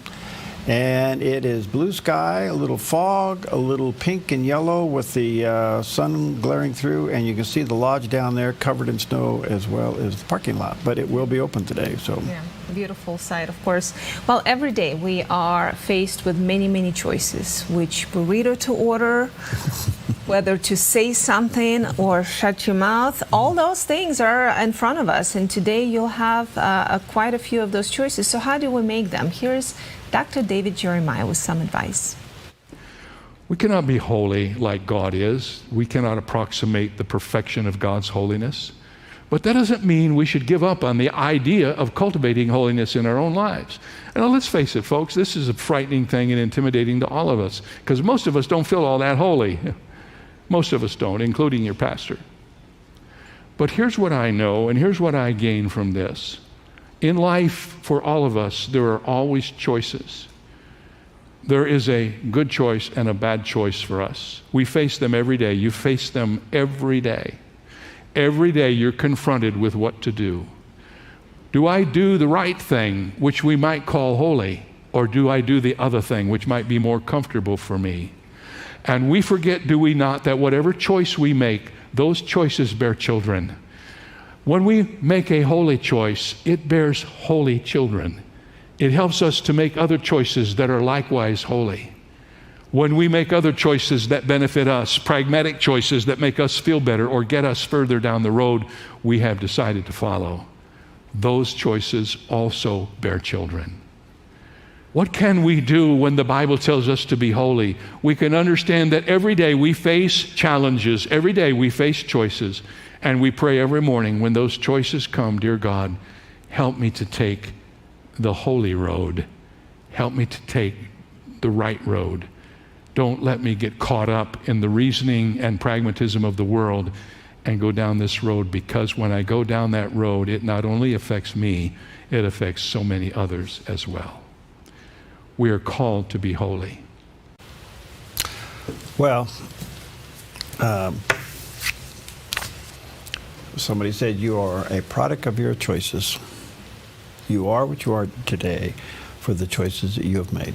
Yeah, but the good news is you can make new choices. And the good news is, the better news is, even when you made bad choices, God was there. Yeah. And He can turn things around. He can forgive you and move forward. Good stuff. Yeah. All right, good morning to you. Happy Thursday. We got kind of a mixed bag. Sunshine at Mount Ashland, rain over the top of us at the moment. Literally. It's kind of crazy out there. All right, let's take a look at some of the top stories. Well, yesterday was Liberation Day. Did you feel it? Honestly, it was kind of anticlimactic to me. I was like, yeah, liberation speech. And then it was, it was a speech. Yeah, it was a speech in the Rose Garden by the president dealing with tariffs. I really was hoping to hear things like no more taxes on Social Security, no more taxes on tips. I was waiting to hear those things happen. That wasn't part of it. It was tariffs. That's all it was. Yeah. So what happened was that he went to the Rose Garden, a lot of people there, and he holds up a chart, and here's what he had to say. If you look at that, China, first row, China, 67%. That's tariffs charged to the USA, including currency manipulation and trade barriers. So 67%, I think you can, for the most part, see it. So it's 67%, so we're going to be charging a discounted reciprocal tariff of 34%. I think, in other words, they charge us, we charge them less. So how can anybody be upset? They will be because we never charge anybody anything, but now we're going to charge. European Union, they're very tough, very, very tough traders. You know, you think of European Union, very friendly. They rip us off. It's so sad to see. It's so pathetic. We're going to charge them 20%, so we're charging them essentially half. Japan, very, very tough. Great people. And again, I don't blame the people for doing it. I think they're very smart in doing it. I blame the people that sat right in that Oval Office, right over there, right behind the Resolute desk or whichever desk they chose. Japan, 46%. They would charge us 46%, and much higher for certain items like cars, you know, little items like cars. 46%, we're charging them 24%. And today we're standing up for the American worker, and we are finally putting America first. Okay, well, one thing I think he did very well was put his argument on a chart, made it very visual for people to see and to understand, and if they will continue to use that chart, then you can see the problem. You can digest the problem, see what's going on. Most of them were met at 40 to 60% of what they're charging us. Some were even. So at least it became visual that we can see what the problem is. The fallout's been pretty amazing. Some countries immediately said, "Okay, we'll meet you even." Right. You know, we're already seeing a response, and countries are already invested in the United States. From what I understand, we've got about $4 trillion of commitments from Saudi Arabia and other countries combined. Yeah. Right. So, and that's before the tariffs were even announced, and they were softer than a lot of people predicted. Some thought it's going to be, you know, what's the word? Basically, you charge us this much, we're going to do the reciprocal. same. Yeah. But it's actually lower than a lot of the countries. Well, it's you know, have you noticed yesterday? I did when he got done with the speech. I was surfing around to see what everybody's take is. Instantly, just like that, everybody's now a tariff pro. Yeah. Especially the commentators on media. Everybody has, well, he should have done this, he should have done. Well, based on what? It's just your opinion. So anyway, it's happened, it's out there, it's coming at him. But before he even got to the Rose Garden to do that, there was a resolution passed in the U.S. Senate, 51 to 48, to condemn him on his tariffs to Canada, which means some Republicans moved over and voted with the Democrats to condemn the president's tariffs on Canada. So everybody's looking at it differently. Everybody has an opinion about it. To your point earlier, could we get to reciprocal tariffs? You charge us 10, we'll charge you 10. Could this eventually move to zero tariffs? Well, that would be the ultimate free trade if it ever got to that point. I don't know. But there's one thing, there's one thing that the president has that is in his arsenal that nobody else has. No other country has it. And that is, we are the market that everybody wants to be in. Everybody wants to sell their products in the United States because we buy them, we consume them. So we'll see. Well, and you brought an interesting point, how everyone is now an expert on tariffs. And, you know, when you're on TV, like you and I this morning, we're forced to comment on things that a lot of the time we have no idea about. Yeah. Like, we don't understand the mind of this business person who has made fortune and millions of successful deals. So probably the best thing, we give our opinions, but give it time, because anything that's been messed up and destroyed takes time to fix. We live in a society where we want a quick fix and we want something done right away, and when it's not, we think it's a failure.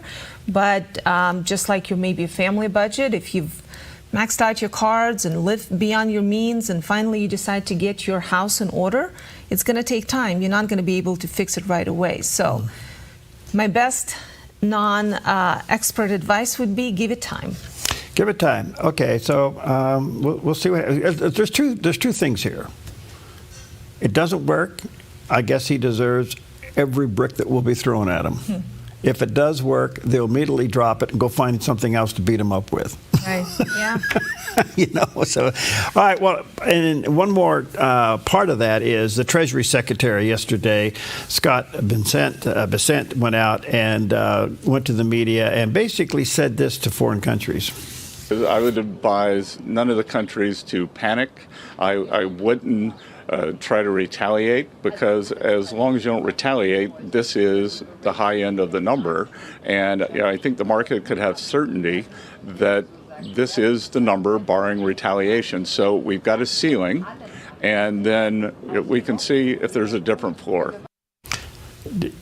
There is a little bit of an insight of the president's mind. He didn't meet them. He was far below them. But he said, if you're going to mess with us, we still have this much more to go. So we'll see where it goes. All right, good stuff all the way around, as much as that is interesting to partake. I wonder if there's going to be tariffs on burritos. Ooh. Well, I hope we don't export too much of that. But we do, I know, I'm sure. What would a reciprocal burrito look like? We'll find out. We'll be right back. Take your time and pray. These are the words I would say. Hi, Dad, father and son jewelry. Looking for engagement rings? Ovals, round, pear shapes, and more. All a third off at Father and Son Jewelry. And let's not forget about our fellas. With Lashbrook, you can have it your way. From plain bands, precious or alternative, thick or thin, we can add stones, engravings, and inlays. Lashbrook can do it all. Father and Son Jewelry. Your family jeweler since 1958. Visit Father and Son Jewelry, 5 generations of family in Medford. Come fall in love with Northridge Senior Living, where contemporary sunlit interiors meet old world elegance. Walk through our lovely hallways and enjoy the fun staff-led activities. Forge lasting friendships with other residents and our exceptional caregivers. Dine in style. Gather near the fireplace under breathtaking chandeliers. Our reasonably priced apartments are spacious with private balconies. Northridge is Christian owned and operated, pet friendly, and only 2 blocks from Asante Rogue Regional Medical Center. On-site 24/7 in-home care is available. We also offer senior adult daycare where your loved one can spend the day with us and the evenings with you. Northridge Senior Living, your home. Worried that inflation might burst your retirement bubble? I'm Michelle Slate. Lighthouse Financial shines guiding light on retirement, investing, and insurance. Helping you navigate the stormy seas of retirement, Lighthouse stands tall as a beacon of hope, offering you wise counsel and biblically responsible investing. Lighthouse Financial. Call us today, 541-494-1034. All right, welcome back at 19 and a half past the hour. A little bit of a follow-up. The other day we had the story that there was going to be some lithium mining going on in southeastern Oregon. I had no idea that there was a large amount of lithium in the mineral inside the ground out that way. And then they closed off public comment on March 31st. Well, people kind of went crazy with that and say, hey, wait a minute, we didn't know about this. We want to make more comment. So they're going to reopen the public comment. And this is for 7,200 acres of sagebrush desert. It's out in Malheur County. It's over towards the Oregon-Nevada border. And apparently there's a company out there, an Australian-based company called Jindalee Resources, that have done some, I guess, prospecting out there and feels that there's a lot of lithium down there, and they want to go get it. Of course, that's a big thing for batteries. Well, the BLM's decided to reopen, and the state decided to reopen for public comment. I can't help but think this is going to be a gazillion people weighing in on this. But which way do you think it's going to go? I don't know, because this is interesting. What unless they find an endangered species out there, which they have a tendency to discover one instantly, I don't know what's the problem here, because first of all, it's a resource that everybody wants and needs. Secondly, it's in literally sagebrush desert. Yeah. Okay. From what I've read, I think sometimes when the mining happens, lithium mining happens, there can be, say, water contamination from the chemicals used. Some other environmental impact So I can't help but I can't help but think that the company that got the original permit to do this probably is well versed in those restrictions. Yeah. In so many cases when you mine like this, you literally have to wash the dirt and put it back down. You know, they run it through these machines that clean the dirt and get everything out of it, and then they put it back in.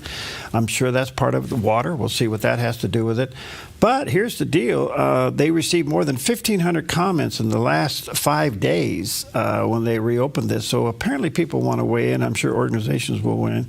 They're going to extend the date to weigh in on this till April 25th. Well, I can't help but think they're going to get thousands of comments one way or another. I don't know where this is going to go. But sooner or later, we do have to look at the natural resources that are available. And to your point, can it be mine environmentally friendly? Yeah. And what would be the benefits? I'd love to know. Because as a citizen of Oregon, what is the benefit to me? Okay, so the state is going to make money, I'm assuming, right? You're mining lithium now. You can probably get jobs here. I don't know if they can build something to...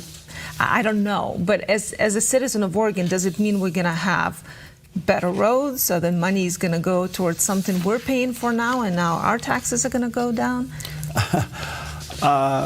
Okay, let's go back to who owns the land. And if it's BLM land, which is Bureau of Land Management, then it's government-owned land, and government receives all the benefit from it. But what does the government do for that? Pay for transgender studies in Libya of cockroaches? That's the question. Yes, that's basically what happens, I guess. But the other thing is that the company that got the permit to do this, if they are able to go ahead with it, will make $1 gazillion. Mm-hmm. Yes, it will employ people, but I don't think it'll be a direct benefit back to, well, maybe in the economy it will if people get jobs and they spend money and they live. Okay, that obviously has, a residual to it. But I don't know. You make a good point. Here's the thing about lithium. This is going to be interesting. We're a very blue state, and they want us to put electric cars in every garage. Mm-hmm. And electric cars require lithium. Yeah. Now you don't want us to go mine for lithium. It's called not in my backyard. So we'll see what happens. All right, 24 minutes past the hour. Wow, isn't that strange? All right, let's take a look at Wall Street for a Thursday. What about the Crater Lake? Do you want to mention I'm that? sorry. Gosh, see, I get so tied up in things. This is a great story. Thank you. You're welcome. Thank you. Wow, I was just so tied up in things. Guess what? Have you ever gone swimming in Crater Lake? No, but I've seen boats, and I think it's one of the most beautiful sights in the whole So Crater Lake is gorgeous. It is. And here's the deal. This is your last summer to go swimming there for quite a few summers. They are going to close it down, the one access to the waterfront down there, and redo it over the next several years. So this summer will be the last chance to swim or boat in Crater Lake until at least 2029, as they are going to be redoing that. And you talk about restrictions. I can't even imagine what they're dealing with in order to improve that without disturbing the environment. But anyway, if you've never jumped in that water, you may want to stick your toe in it before you jump in it. No, yeah. It's beautiful. No, thank you. It's beautiful, but I absolutely have zero desire to jump in that water. No, these people go out and jump in ice pools. I don't know. Have a nice day. But so gorgeous. Last year today, through the summer, you can still This summer will swim. be the last one. Construction is expected to begin in 2026, with the trail expected to reopen somewhere the summer of 2029. Okay. So possibly a 3-year project. All right. All right, now we'll take a look at Wall Street. Sorry about that. My mistake. I make them all the time. No, you don't. Guess what? I'm a human. You're perfect. Okay, the Dow is not liking the Liberation Day. Look at this number. 1,450.5 points down. The Nas is down 839 points, and the S&P is down 213. You know everybody's yelling and screaming today. Okay, let's see what happens tomorrow. That is a, I don't know if they shut the market down. We'll just have to wait and see. Gold dropped to 31, silver dropped down $2 to 32, and the crude oil did go down almost $5, $69.93. So it is deep red ink across all the numbers on the big board this morning. Yeah, but today someone is going to say something, do something, and tomorrow it's going to be all green. Things change all the time. All right. Well, one of the things that's been floated around, an idea, is for the third term for President Trump. Is it possible? Here is Alan Dershowitz with his thoughts. President Trump will not serve a third term. That's my prediction. And he won't, not because he might not be elected to the third term, like Franklin Roosevelt was elected very overwhelmingly to a third term and also to a fourth term, but because after President Roosevelt was elected to his fourth term, they passed the 22nd Amendment. And the 22nd Amendment is as clear as anything could possibly be. No, it's not actually. It has one ambiguous word. It says, no person shall be elected to the office of president more than twice. No person shall be elected to the office of president. So what President Trump's people have been saying, because he says, well, I don't know, maybe I'll run again a third time. He can't run. He can't be elected to the office unless there's a constitutional amendment. And to get a constitutional amendment through today is impossible. You need 2/3 of both houses. And you need 3/4 of the states. You just can't get it. Some people are talking about it saying, well, here, we can get around that. Because here's what we're going to do. We're going to get J.D. Vance to be elected president. And we're going to get Donald Trump to be elected vice president. He's going to be elected vice president. And then J.D. Vance will resign. And so then, pursuant to the 22nd Amendment, he'll be allowed to serve because he will not have been elected. He will not have been elected to that office. No person shall be elected.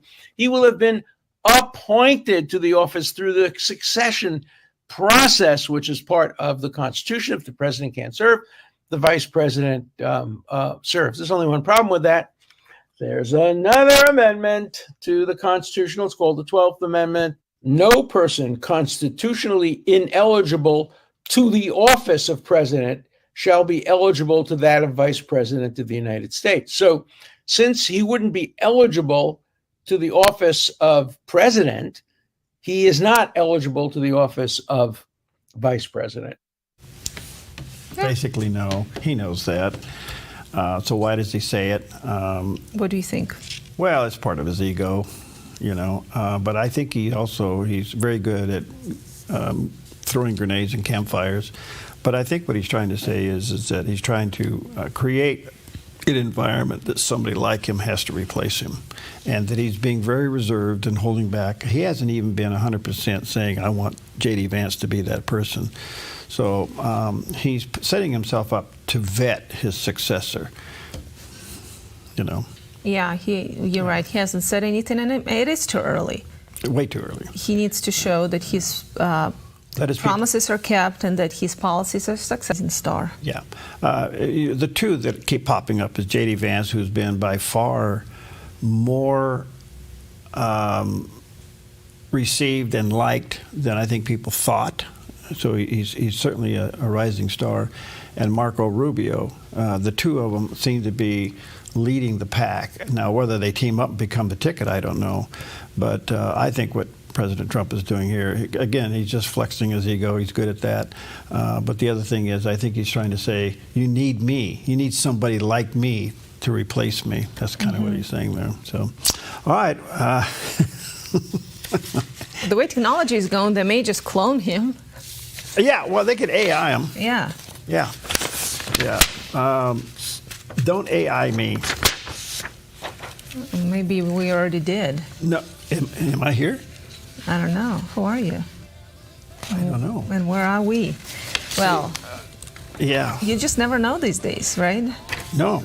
I could literally be in the other room and you wouldn't know it. Exactly so. Okay. I'll go check on myself. I'll be right back. Yeah. Say hi.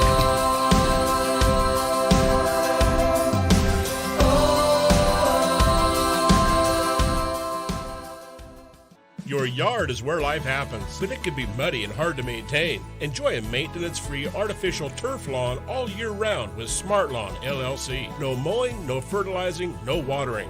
Our synthetic grass is beautiful and resilient. It's certified to be lead-free, and there's no need for pesticides. Safe for your children and pets. Smart Lawn LLC has all your artificial turf and putting green areas covered beautifully. 541-941-3538. What if your next ride was more than just a ride? What if it was an epic adventure filled with unforgettable memories? At Panoramic Moto Tours, we take you beyond the ordinary, offering curated routes, privately guided with all the details handled. Our passion is to share the joy of riding incredible roads, exploring new sights and towns, and connecting with others and sharing our stories. Sound good to you? What are you waiting for? Let's create your custom tour, or join us on one of our upcoming tours. The Lost Coast and Trinity Alps, May 16th through the 19th, or the Oregon Coast and Cascades Tour, June 22nd through the 26th. Just click the Tours tab at panoramicmototours.com or call 541-622-3844. panoramicmototours.com. Your next adventure starts here. You might have said, as many people have said to me, Alex, it's too late. I've wasted years. I'm too far gone. Please don't believe that lie. You can call out to Christ. He will hear you. He will receive you. He has a plan for you. You might have a short time left in this world, you think. God still has a plan for you. And today, God's will for your life will become operative as you turn to Him. How y'all doing out there? Doing well, thank you very much. Enjoying our burritos and chocolate mousse. Where? Well, it's all in my head. Oh, you're having a lot of things. You're having a expectation moment, an imaginary moment. Yeah. How's it going? Disappointing. Is it? But okay. Are all your personalities getting along today? So far, so good. Half of them are still asleep, so. Okay. All right, good morning to you. Let's check in with CBN News Watch. This is CBN News Watch. We begin this half hour in Israel, which is carrying out its new offensive against Hamas in Gaza in an attempt to free the remaining hostages. That comes as the Israeli Prime Minister began a state visit to Hungary today, which is showing its support for the Jewish state. CBN Middle East Bureau Chief Chris Mitchell brings us the story. He's reporting from Jerusalem. Israeli Prime Minister Benjamin Netanyahu landed in Budapest Thursday for an official 4-day visit to Hungary. It's Netanyahu's first visit to Europe since the International Criminal Court, the ICC, issued an arrest warrant in November 2024 for war crimes in Gaza. Immediately after that decision, Hungarian Prime Minister Viktor Orban extended an invitation to Netanyahu and criticized the ICC's move as shameful and absurd. Shortly after Netanyahu's arrival today, Hungary announced it's pulling out from the ICC. Before his departure, Netanyahu declared Israel has switched gears in its fight against Hamas. We are now dividing the strip and increasing the pressure step by step so that they will give us our hostages. And as long as they do not give them to us, the pressure will increase until they do. We're determined to achieve the objectives of the war, and we're acting relentlessly and with a clear line and a clear mission. And with God's help and that of our heroic soldiers, we will also achieve them. The IDF is closing in on controlling 30% of Gaza, and Israel is moving to create large buffer zones separating the two. Israel's defense minister now says Israeli troops are out to, quote, capture extensive territory that will be added to the state of Israel's security areas. Netanyahu believes this is the best way to free the remaining hostages since Hamas has rejected yet another ceasefire proposal from Israel. The Israeli deal would see 11 hostages freed, but Hamas is only offering 4. On another diplomatic front, former Arkansas Governor Mike Huckabee is one step closer to becoming America's ambassador to Israel. The Senate Foreign Relations Committee voted Wednesday to advance his nomination to the full Senate for a confirmation vote. Hamas has released a corrected list of Gazans killed in the war, which shows that 72% of the fatalities are men between the ages of 13 and 55, a category that aligns with Hamas combatants. Fact checkers have for months been saying Hamas's estimates of Gazans killed in the war are inflated, and its claims that 70% of the casualties are women and children is false. Going to continue our coverage now with Chris Mitchell joining us. So, Chris, Israel says it's close to controlling about 30% of Gaza and that it's creating buffer zones. What more can you tell us about what that means? Well, Ephraim, it means a major shift in the war and Israel's policy. For Hamas, which is an Islamist group, territory once controlled by Islam is considered sacred and perpetually part of the Islamic world. It's part of what they call the House of Peace or Dar al-Islam, as opposed to the House of War, which is that part of the world not under the subjugation of Islam. And it's why some Muslims actually consider Spain to be part of the Islamic world. They call it Andalus. It was one part of what they call the golden age of Islam, but it was lost to the Christian world. So it was a loss for the Muslim world. So losing control, and especially land in Palestine, is very significant. For Hamas, it's not just a political, it's a theological issue. So what Israel's doing, designed to put more pressure on Hamas and hopefully and prayerfully for many people, release the hostages. The global media has been repeating the Hamas casualty numbers since the war began. How important is it that Hamas is finally giving a more accurate assessment of what the death toll actually is? Ephraim, it's very important, but some would say it's a little too little, too late. The inflated numbers began just as soon as the war began. They were put out by the Hamas Ministry of Health. They put out those numbers, and then the media sort of accepted them. They ran with them. Many governments, including the U.S. White House, ran with those numbers and just kept repeating them. They've been all part of Hamas's propaganda strategy to have more deaths, more sympathy for Gaza, for Hamas, and then to demonize Israel. Now, Israel, on the other hand, what it does to eliminate and mitigate Gazans from being in the combat zone is they send text messages, they send leaflets, all to minimize the Gazans' death. Hamas, on the other side, fights behind those very civilians to increase the death toll and then demonize Israel. But it's a welcome news, but it is kind of too little, too late, Ephraim. Well, there you go. Tension, tension, tension. All right, 21 minutes before the hour. Let's check out the weather with a guy that is slowly developing a severe case of cabin fever. We may have to get him counseling or pills. I'm not sure which. Maybe both. We may have to Skype him in. We may have to Skype him in. Hey, Jerry, call us on your phone. Okay, see ya. Right here. We'll not we'll see drier weather with chilly chilly overnight lows as a high pressure ridge builds over our area. So today in northern Oregon and southern Washington, early patchy fog, then mostly sunny with daytime high temperatures near 57 for Vancouver, Portland, Wilsonville, and McMinnville. Continuing down the Willamette Valley with patchy fog mainly before 9 a.m., then mostly sunny in mid-50s for Salem, Albany, Corvallis, and Eugene, with lows tonight in the mid-30s and areas of frost. Mostly sunny skies across central Oregon with daytime highs near 53 in Prineville, 49 in Bend, and 46 in Sun River with a light north wind. Over in Boise, Idaho, mostly sunny with a high near 53.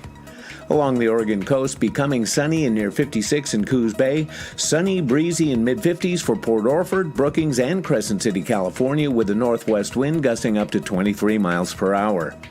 In southern Oregon, mostly sunny in mid to upper 50s for Grants Pass, Medford, and Ashland, with lows tonight in the low to mid-30s. In the Klamath Basin, sunny in low 50s with a light northwest wind. Into northern California, sunny with a high near 53 in Wairika. Sunny with daytime highs near 67 for Redding, Chico, and Sacramento, with a calm wind becoming northwest around 6 miles per hour this afternoon. In the Bay Area, patchy fog mainly before 9 a.m., then sunny in mid-60s for Santa Rosa and Napa.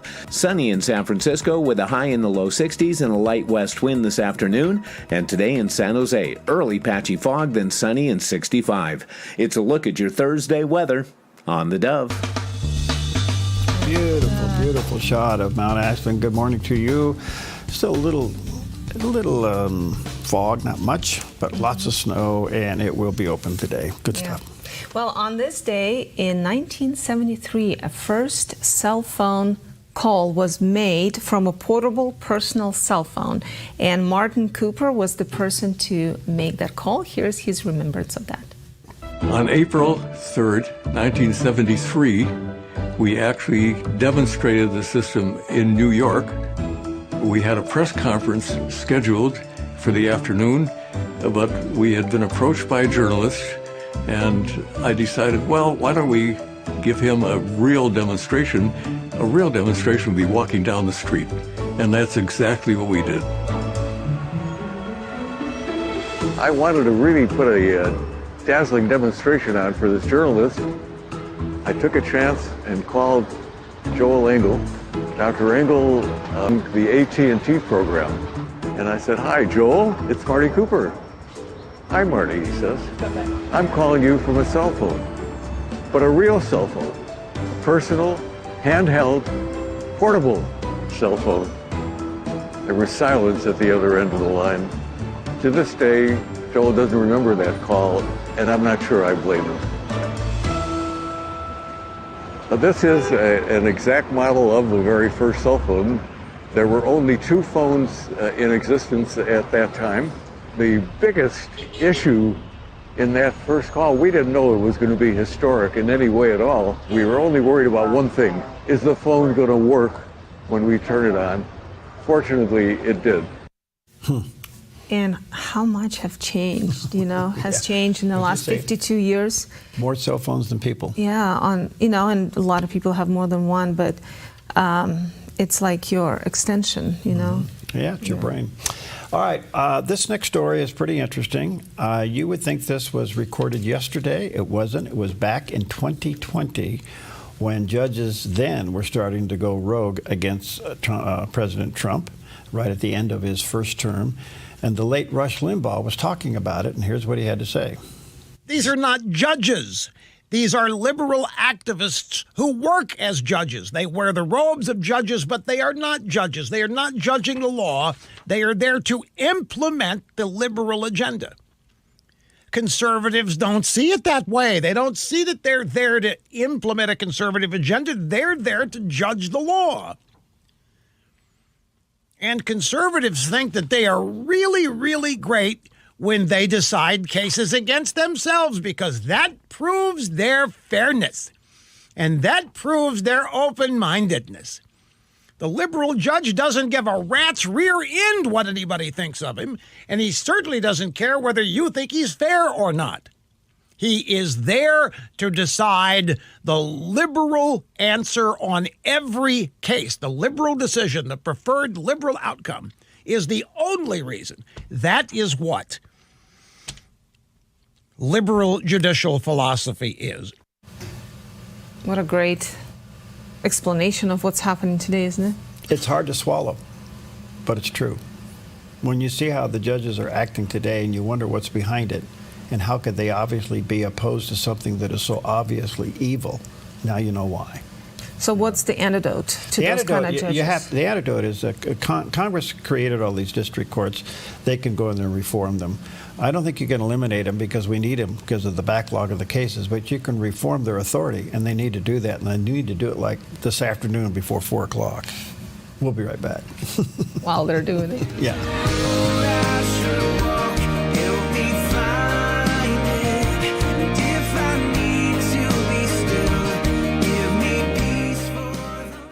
Your yard is where life happens, but it can be muddy and hard to maintain. Enjoy a maintenance-free artificial turf lawn all year round with Smart Lawn LLC. No mowing, no fertilizing, no watering. Our synthetic grass is beautiful and resilient. It's certified to be lead-free, and there's no need for pesticides. Safe for your children and pets. Smart Lawn LLC has all your artificial turf and putting green areas covered beautifully. 541-941-3538. What if your next ride was more than just a ride? What if it was an epic adventure filled with unforgettable memories? At Panoramic Moto Tours, we take you beyond the ordinary, offering curated routes, privately guided with all the details handled. Our passion is to share the joy of riding incredible roads, exploring new sights and towns, and connecting with others and sharing our stories. Sound good to you? What are you waiting for? Let's create your custom tour, or join us on one of our upcoming tours. The Lost Coast and Trinity Alps, May 16th through the 19th, or the Oregon Coast and Cascades Tour, June 22nd through the 26th. Just click the Tours tab at panoramicmototours.com or call 541-622-3844. panoramicmototours.com. Your next adventure starts here. You might have said, as many people have said to me, Alex, it's too late. I've wasted years. I'm too far gone. Please don't believe that lie. You can call out to Christ. He will hear you. He will receive you. He has a plan for you. You might have a short time left in this world, you think. God still has a plan for you. And today, God's will for your life will become operative as you turn to Him. Hi, good morning to you. 13 minutes before the hour. Have you ever driven a Tesla? No. Have you? Mm-hmm. And? Pretty impressive. Was it quiet? Oh, yeah. In fact, you know what I like about the Tesla is that it is quiet. Boy, the RPM zip, you know, they go pretty good. They're pretty cool. I watched a special that Tucker Carlson did. He took a Tesla truck for a drive with a friend who's like a old school truck mechanic. Yeah. And they both had a blast. Yeah. Just, you know. A lot of torque, fun to drive. A lot of people are coming out with electric cars, and they have like a choir under the hood, because every time they turn it on, you hear, you know, these people singing. You know, you ever have one pull up alongside of you? You know, it sounds like there's a choir under the hood singing. Well, I actually saw a meme that reminds me of this guy standing looking up to heaven. It's like when the Tesla pulls up, you're thinking maybe that's the rapture. You know, second coming, because it's like, well, anyway, in the meantime, they're not the car to own right now because people are scratching them and burning them. So I did ask Michael Letts about this on the Focus the other day. He was on the program. We talked about it. I said, what's the deal with Tesla bombings and Tesla dealerships? And here's his take on it. Well, here's what the administration has done. We have now made the determination, issued an executive order, and instructed the Attorney General. These cases are now to be treated as domestic terrorism. That's never happened before. Quite frankly, in the past, when under the Biden administration, he ignored it. And if he didn't ignore it, you got a misdemeanor for property vandalism, and that was it. Now, under domestic terrorism, the minimum sentence is 20 years, Perry. And here's what they need to understand. We're going to enforce that. Now, you say, well, you're not going to catch me. Interestingly, all the Tesla cars have cameras in them. So we very clearly can see who's doing it, who's not. We have the technology, even if you're wearing a mask, to be able to compare with photo surveillance and other things. We'll track you down. Now here's what's going to happen. It's no longer going to be, well, I'll give you a little $50 fine. No, it is a felony. There will be no negotiation of a fine. You're going to jail. The question is how long? So what I encourage people who are listening to this to realize is you're going to destroy your entire life. Not just a matter of a day, a month, a year. You're going to destroy your entire life if you want to participate in this. And we view it serious enough that we're going to nip it in the bud now, or it will get out of control. We'll have a second summer of love, pardon the pun, if we don't deal with it right immediately and right now. All right, so they're looking at task force to go after this. They're going to have to find him and prosecute him. But you know what's so interesting about this? You're not doing it to Elon Musk. You're doing it to the owner of the car. That is vandalism. That's a felony, and you need to pay the price for it. Yeah, and do you know what the owner of your car stands for? I mean, do you know who owns Toyota or Ford or any other of them? Great. And where do their views align? Where does their money go? If you just take Ford alone and see where they contribute to causes that you are totally against, why aren't you selling your Ford? You know, I don't know that anyway. Yeah, but back to Teslas. Was it a fun car did you drive or did you ride? I did both, but Okay. I've ridden them, but I got to drive one, and I got to tell you, they're a hoot to drive. Okay. You just can't believe that you're driving something that doesn't have a bunch of pistons in it. Just a huge battery. Yeah. I'm not a believer yet. Don't get me wrong. I understand it. I think it's good. I think it has a place for maybe in the metro areas and the small, but when you live out in the country, one of the great failures in the EV was the Ford F-150 pickup. That didn't go anywhere, and it shouldn't. I see those new Hummers. Yeah. That's the other one. You're going to spend $125,000 for 4 wheels electric drive. Don't get me wrong. Cool. Got a lot of torque. Go everywhere. But the fires in L.A. How many people had electric cars that had to get out and leave them because they got in a traffic jam and they ran out of energy, and they had to get out and run. Wow. So, anyway. Okay. Have you guys talked about this monument that's being built in Birmingham called Eternal Wall of Answered Prayer? Have you heard about it? I've heard about it. I'm not up to date on it. Okay. Well, I saw it on Christian Post yesterday, and I had no idea, because all we hear about Europe is that they are against religion. Not all, but there's a push. And I had no idea that there is this project going on to build a wall of answered prayer. And really what it is, it will commemorate different prayers that were answered for people all over the place. They were supposed to build during COVID. That didn't happen. Now they have a date. Fall of 2027 is when this monument is going to open. But here's a little bit of what it's all about from one of the organizers. We're in the heart of the nation, Coes Hill near Birmingham. It's got to be one of the most visible spots in the country, with 500,000 journeys going past every week. Have a guess what we're doing here. Right here, we're building a national Christian landmark. This will be a monumental piece of public art, a never-ending wall filled with stories of answered prayer. And every single brick in this construction will represent a story of hope, a story where someone has prayed to Jesus and he has answered. People will be able to discover these stories just by pointing their phone up to a brick, and their phone will light up and tell them the story that brick represents. In doing this, we aim to make hope visible. One of the most powerful forces on the planet is hope. And no matter the circumstance, when we find hope, it gives us strength. And we're gathering these prayer stories from 600 AD all the way up to the present day to make hope visible. It's a time to be bold about what we believe and provoke a national conversation about prayer. Pretty amazing. Wow. They're raising money, they're getting ready to build. It's kind of like, we have the Ark here in the United States, and a museum, but also a reminder and just a great place to visit, to learn. This will be, using the technology, from what I understand, and I don't know how it's all going to work, but each brick will represent different prayers that were answered, and you can scan them and learn about that story. So it must have a QR code on it. Yeah. Amazing. What a great idea. Yeah. That's hope for that part of the world, because, boy, they've got a lot of struggles going on in the UK right now, and all of Europe, which most of our faith comes from. Yeah. Well, and the way they're location, the way they found this one, not found, but the way they are going to position it is where it's so close to the airport, where people, when they take off or land, they're going to see that huge monument.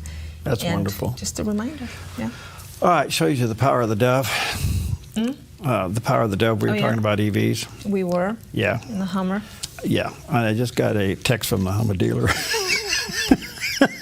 Is he love you, take Doug. us on the drive? I love you, Doug. No, look, Doug, I love this family. Anyway, he says you need to drive a Hummer. They're amazing. I know they are. I know. Yeah. I've been wanting to have one. I just never been in an electric one, but I love Hummers. Well, they said that they, I haven't driven the Hummer, okay? There's one parked right there. One of the guys at the airport on the other next building has one. And it has this dual turning thing, where all 4 wheels will turn, It'll turn on a dime like that, Really? It has unbelievable torque. I mean, like, it just torque. And I know one guy that owns one, and hey, go for it. Yeah. So when you plug it in at night and you see all the city lights go down, you got to wonder about this thing. Okay. right, Doug, we're going on for a drive. Okay, Doug, we're gonna have you come over, and when we get our building done here, you can drive one in, and we'll do a show about We'll do a review. Well, Yes. we'll sit in it and do the morning show from it. There you go. How about Jerry that, Doug? will be back by then. You're the man. All right, take with you Psalm 90, verse 14. Satisfy us in the morning with your steadfast love. This is a prayer, that we may rejoice and be glad all our days.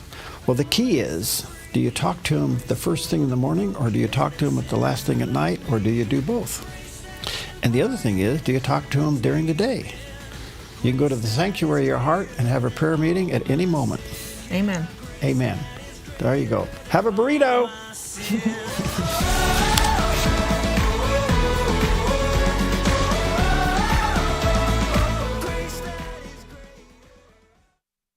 I'm holding the many prayer requests that arrive here at the Dove. We're grateful that you include us with your prayer needs. As a staff, know that we join you and pray over your requests for God's help. Have a prayer need? Let us know by going to thedove.us. At Sweet Tea Express, we've got you covered. Order at the counter and our friendly service staff will do the rest. Burgers, salads, sandwiches, barbecue platters, sides, and more. Smoked, grilled, and served to perfection. Sweet Tea Express, breakfast, burgers, and barbecue. Hi, I'm the SOS Alarm guy, here to tell you about a great deal. SOS Alarm will not only beat any internet deal, but will install the system too. So burglars, beware. SOS Alarm for security and beyond. Buying or selling a home can be stressful. It's one of the biggest decisions you'll make in your lifetime. That's why it's important to work with someone you trust, someone who has the right experience and knowledge of the market. Hi, we're Patrick and Paulina Lizer with Lizer Real Estate Group. And whether you're looking to buy or sell a home, our mission is to take the stress out of the transaction and make it as seamless and rewarding as possible. Contact us today. We look forward to working with you.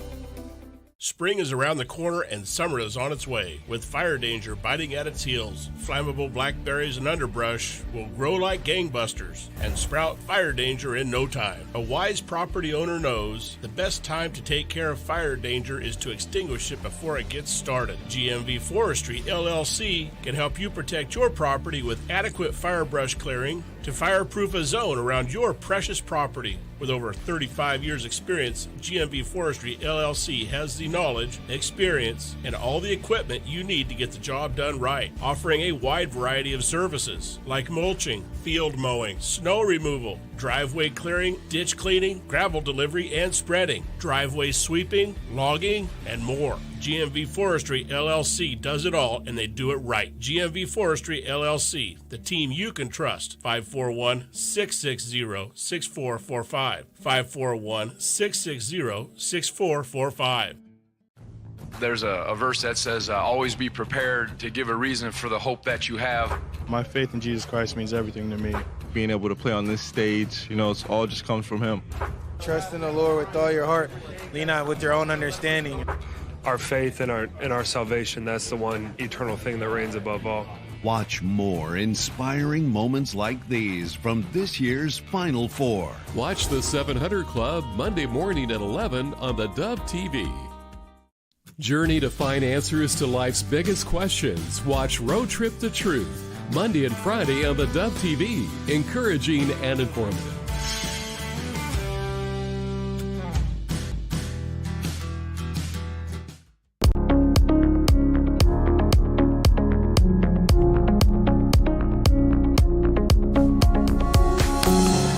Welcome to Focus Today. I'm your host, Perry Atkinson, and of course, a lot going on in the world, and for us to try to keep track of it, it's pretty daunting at times. Globalism being what it is, all the things going on within the United States and the Middle East, and then all of a sudden, France is back in the news. The leading candidate can't run. What does all this mean? Well, I'm very honored to have with us today Teddy Pierce, author of Dethrone Davos, Save America. He's a writer, speaker, a political commentator, and he is really after this whole thing called global agenda, the globalist agenda. There's a picture of the cover of his book on the screen there, Dethrone Davos, Save America, T.G. Pierce. You can check that out. And that's also his website, dethronedavos.com. And there is the picture of his landing page. Teddy, good to see you. How are you, friend? Hey, great to be here. Really excited. Thank you for your time. So, what prompted you to write this book? Well, I've told several people that I wrote this book because I was coming at it from a philosophical lens. I was thinking about the ideology and philosophy that I was seeing creeping into a couple of different cultural movements. So I thought I was going to write this dusty old book, maybe get my force my son to read it one day. But I got more than I bargained for, and really just cracking this onion open. It was a lot more than what I was seeing at first. There was economic control, political control, cultural control, the likes of which I didn't realize before my research. And so realizing that it was all connected, and it's connected via a very specific group of people, woke me up in a lot of different ways, and I knew I had to get it down on paper. So here we are. Yeah. Up until this point, I say this point, in the last couple of years, the whole globalist thing seemed to be a conspiracy, but now it's being exposed. People like you are researching it, writing about it. Do you think we're onto it now? Well, more people than ever before are awake to this. I think COVID was a huge leap forward for people really seeing from their political leaders to healthcare, all the way, it was connected and an ideological lockstep all the way up to the World Health Organization. And, the idea that happened by happenstance or was just the collective Borg of thought is laughable. And I think a lot of people were woken up to this. But really the plan that has been playing out since really the end of World War II in this liberal age that we have all grown so accustomed to, this was the design, and it was designed on purpose so that we would not see who was behind it, so that it would look like just the inevitable march of time. But we live in interesting times, whether we want to admit it or not, or whether we want to recognize it.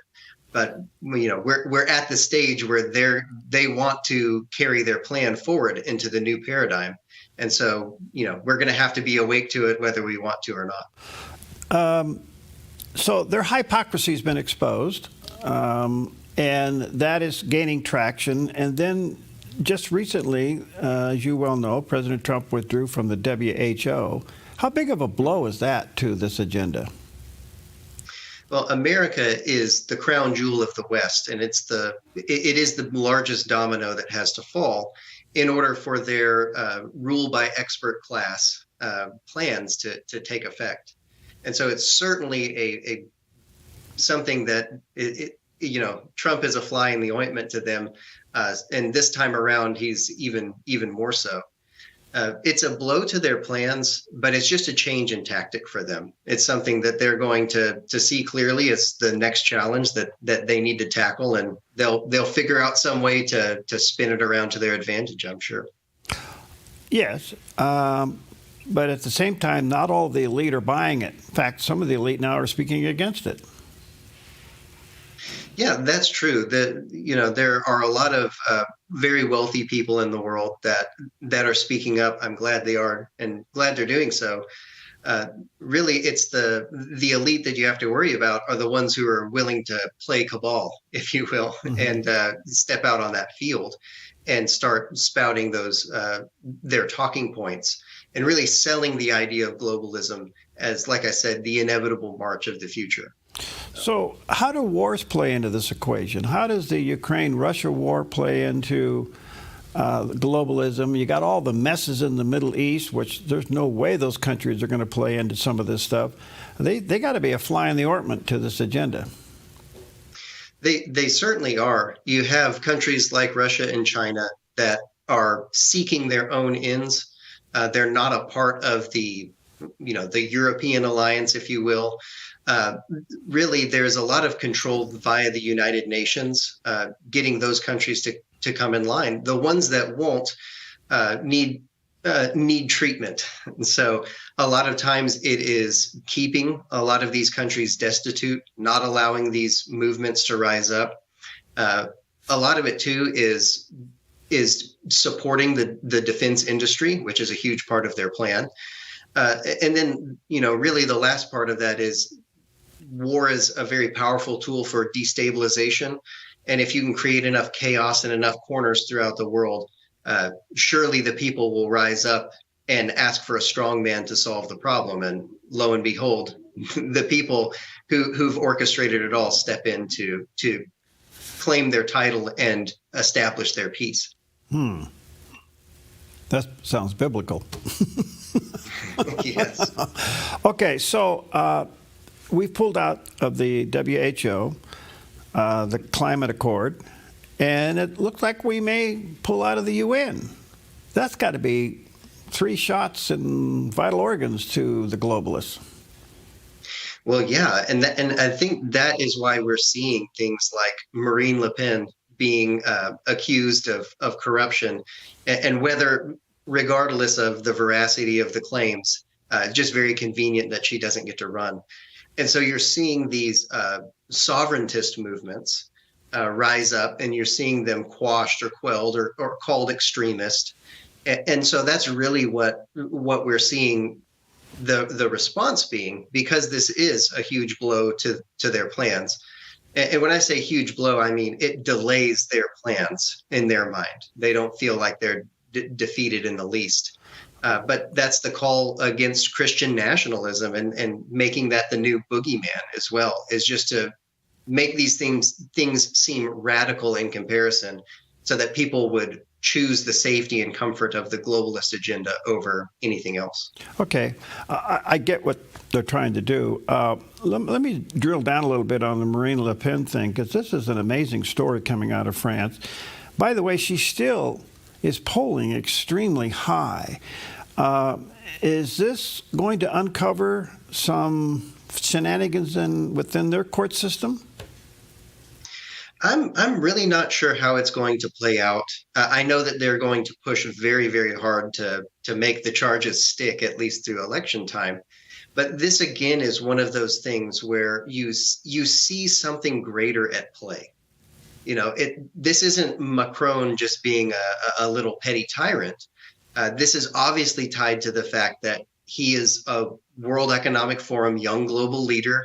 He's dyed in the wool of their agenda and what they're trying to accomplish.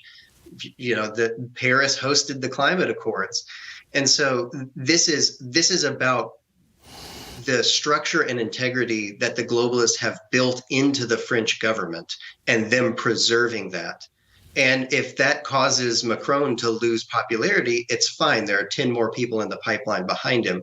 They're completely willing to throw him and even his government under the bus at this point, in order to preserve their power structure against anything that would dare rival it. We just saw that happen in Canada with Trudeau. Yes, yeah, in installation. Okay, so I understand that they think that they're still superior, they're elite, and they're going to get, at the end of the day, they're going to get what they want. But there's a couple things that seem to be crumbling underneath them, some of which we've already talked about. But some of these countries, France, other countries' economies are in shambles. Right. And how in the world are they going to be appealing to these people when they caused it? Right. Well, that's they didn't cause it, of course. That was just an unfortunate market move. Oh, well, yes, of course. I'm sorry. Impacted everyone, of course. Yeah, right. With the people that at the center of this globalist movement are people whose private banks underwrite the Federal Reserve, the World Bank, the International Monetary Fund. So however much debt they allow the United States to go into, or any of these other countries to go into, that means that they have the money to cover it. So we're not talking about the billionaire class. We're talking about the trillionaire class, who doesn't count dollars in their bank account. They weigh their wealth in terms of power and control. And so that it would be great. It's not a threat. It's a promise to drive America's debt, into oblivion, because they would be the only ones who can cover the debt. And then, of course, we have to negotiate very specifically on very different terms with their Federal Reserve. which is as federal as Federal Express. It's their own private banking cartel. And so that's a huge, that would be a huge leap forward, to be a paradigm shift for the world. So to me, I see all of these movements as weakening these countries, weakening their sovereignty. And again, the further our hands are outstretched to ask for their safety, security, and protection, the more desperate we are, and the more they will be able to enact exactly what they want. So in time, Teddy, do you think that they're biting the hand that feeds them? In other words, they're rich because of capitalism, but they have to destroy capitalism in order to be in control. Where does this finally clash? Well, I think we're seeing it right now. This is something that I specifically wanted to include in the book, which is we know we live in a post-capitalist society. What I mean by that is, of course, you can own your own small business. You can get recourse to legal assistance and things like this. There are certain things you can do. The one thing you can't do is rival the power of any of the Fortune 500 companies. In almost every industry, one or two major corporations control the flow of goods, the setting of prices, all of these things. And the rest of the crumbs are picked up by small businesses on the fringes of those industries. And all of these massive corporations, they lobby American politicians and politicians all over the world. And we live in a voluntary socialist structure. And that's why I call it post-capitalist.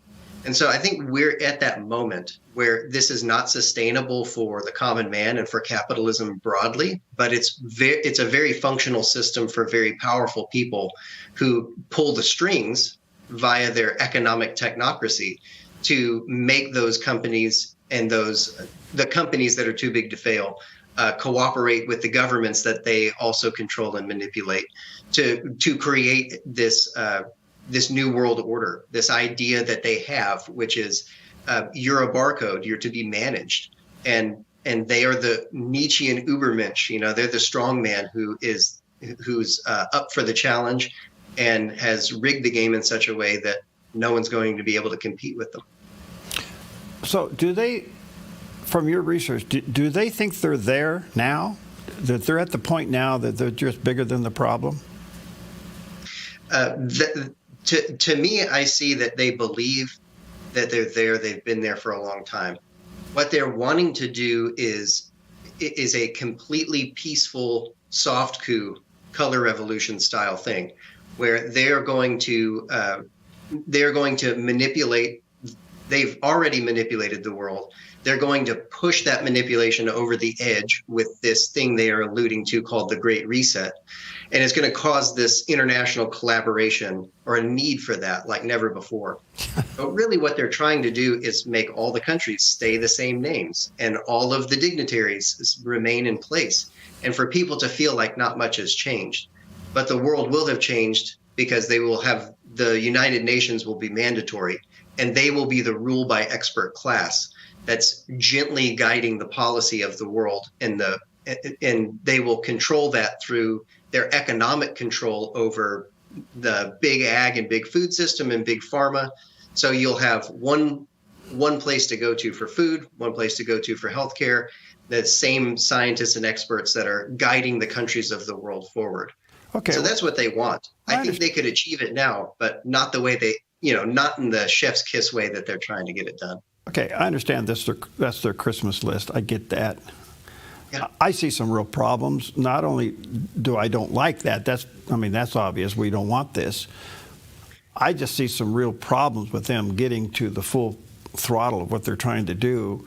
And one of the big speed bumps is this thing called changing America with Trump back in power. He is not going to, he's going in another direction than the globalists are, an entirely different direction than the globalists are. That's got to push them back considerably in their thinking. Or maybe, elites being what they are, they think they're superior anyway, so maybe they just see it as a speed bump. I don't know. Let me take a quick break. Let me say to our viewers and listeners, check out the book. It's called Dethrone Davos, Save America. Look, they may think they're winning. Guess what? They lose. We'll talk about that when we come back.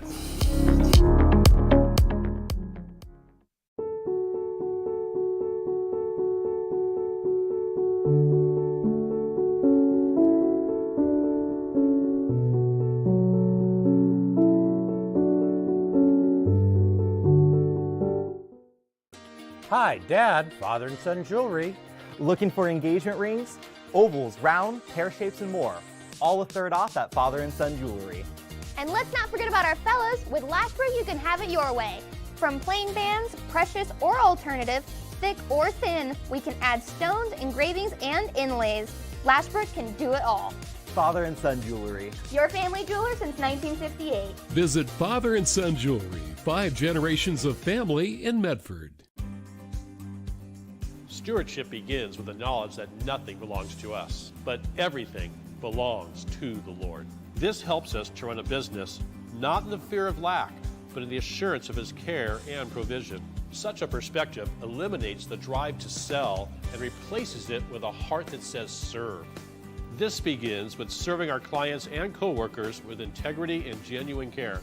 That's why at Kelly's, it's automotive service with a heart for God, and treating others as we ourselves would want to be treated. Our promise is to never sell our clients anything we don't believe they need. Another is to do all we can to meet other needs, such as shuttle service and loaner cars, or taking the time to really listen, even at times praying with our customers. Sometimes this means sacrifice, going above and beyond. But that's why I work for Kelly's Automotive Service, honoring God while serving people with honesty and integrity.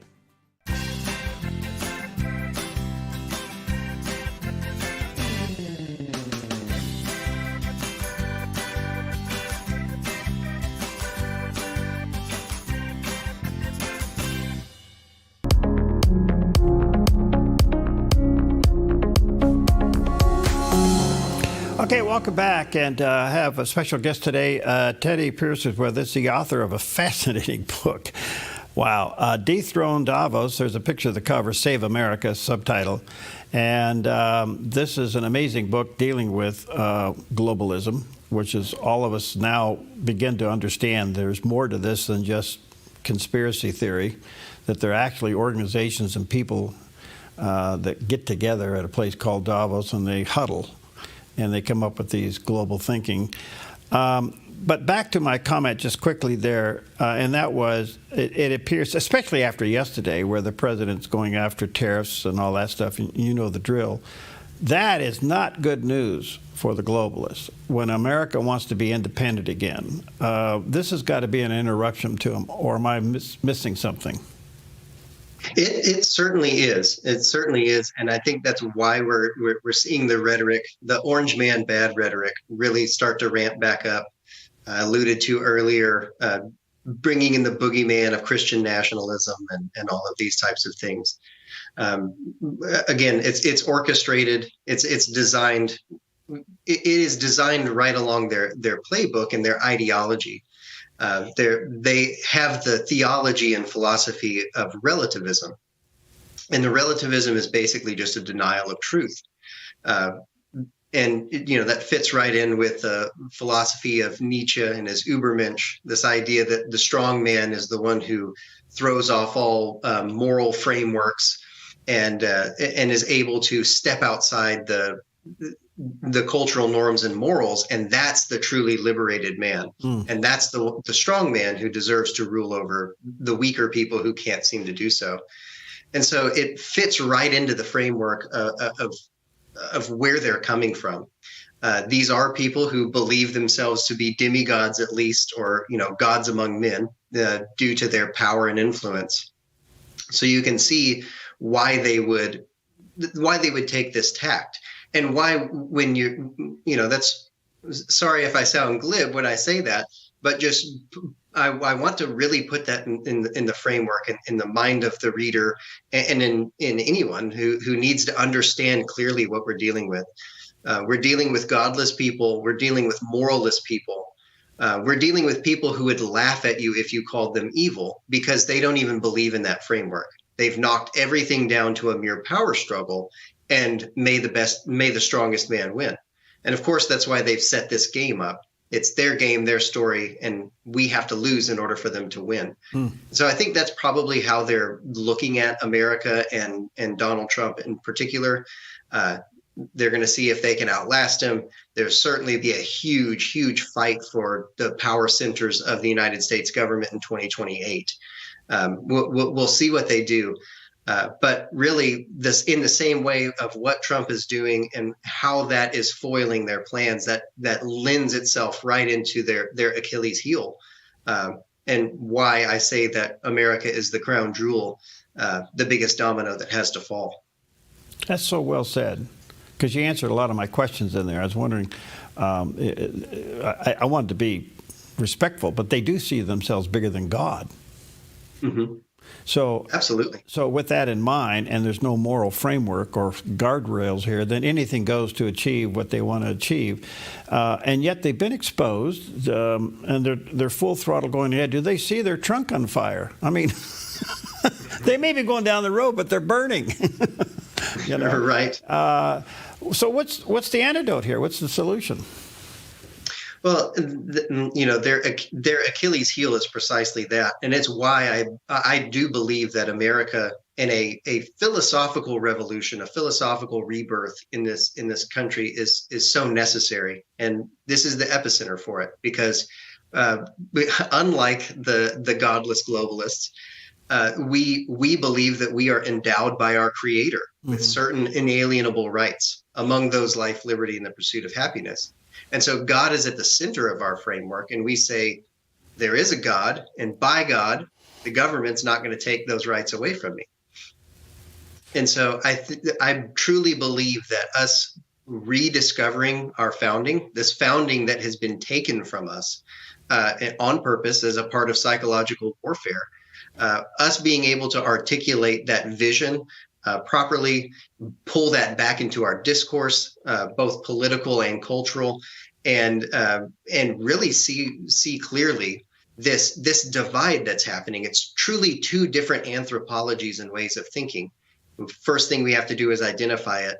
And the second thing we have to do is live out our American freedom and our American rights, and demand that from our political leaders, demand that from our fellow man. And the best part about that is common sense and reason, and therefore human flourishing and prosperity is just built into it. So hopefully we will pull the great middle of this country back from the brink, and we'll just let the progressives run off the globalist cliff. How about that? Okay, that seems to happening. I mean, if you look back at the election cycle, we took a hard turn here, and it was fortified not only by the Electoral College but by the popular vote as well. Now, I'm trying to leave the personality of the president out of it. There was a philosophical, ideological shift in America. We don't like where we're going. We don't want to do this. We want to go to the other direction. When do you think that will show up in places like France and other European countries where those people are getting a little sick of their tyrants as well? That's a good question, and I do believe they're going to be behind the curve on that a little bit. But it's interesting because they're dealing with their own immigration crisis, and an immigration crisis that's really driving at the heart of the identity of those countries. And I by no means am talking about ethnic demographics. I'm talking about our Western institutions, the Western canon, really, that has affected jurisprudence in those countries and civility. And so I don't know if those particular things in the countries of Europe are going to accelerate it or maybe move that in a slightly different direction. But like I said, America has been the beacon. It's been the beacon of freedom throughout the world because of our unique relationship with the Creator, and with that concept that natural rights exist, and it's the government's responsibility to protect them, and of course not to usurp them.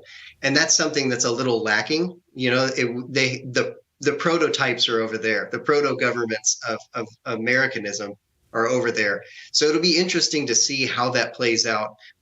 But at least for now, we have a lot more politically, governmentally, and in the ethos of Americanism to turn the tide of globalism here and eradicate it here that they don't really have access to there. But I don't know. It's a dynamic situation. So we'll see if something else becomes an accelerant. In your research, how close did America come from losing it? Well, I don't think people really appreciate, I believe it was in 2022, end of 2022 or 2023, when we were talking about signing that health declaration with the World Health Organization, so that in an emergency crisis, we basically would have to obey their whims and caprice about health responses. I don't think people realize that would have been a huge victory and a toehold, and of course it's just a precedent to get where they wanted to go the whole time. We see that with legislation always. And to be quite honest, we do still have a chance of failing in this game. So we're not out of the woods. And I want to reiterate too, 2024 was good for America, but that just because the tide turned at the ballot box doesn't mean the battle is over. No, but it appears to me that the globalists, where they want to put America maybe into bankruptcy, they also need America's marketplace to succeed. I mean, it's kind of like you're pushing and pulling at the same time here. I don't get it. Yeah, well, when you think about it, most of us, when we think about a bank, we think about money exchanging, and there's the deposits, and they give out loans and things like this. When I talk about these central banks that underwrite our currencies, those are just giant pools of cash that, if you wanted to liquidate the bank that you're underwriting, you just write a check.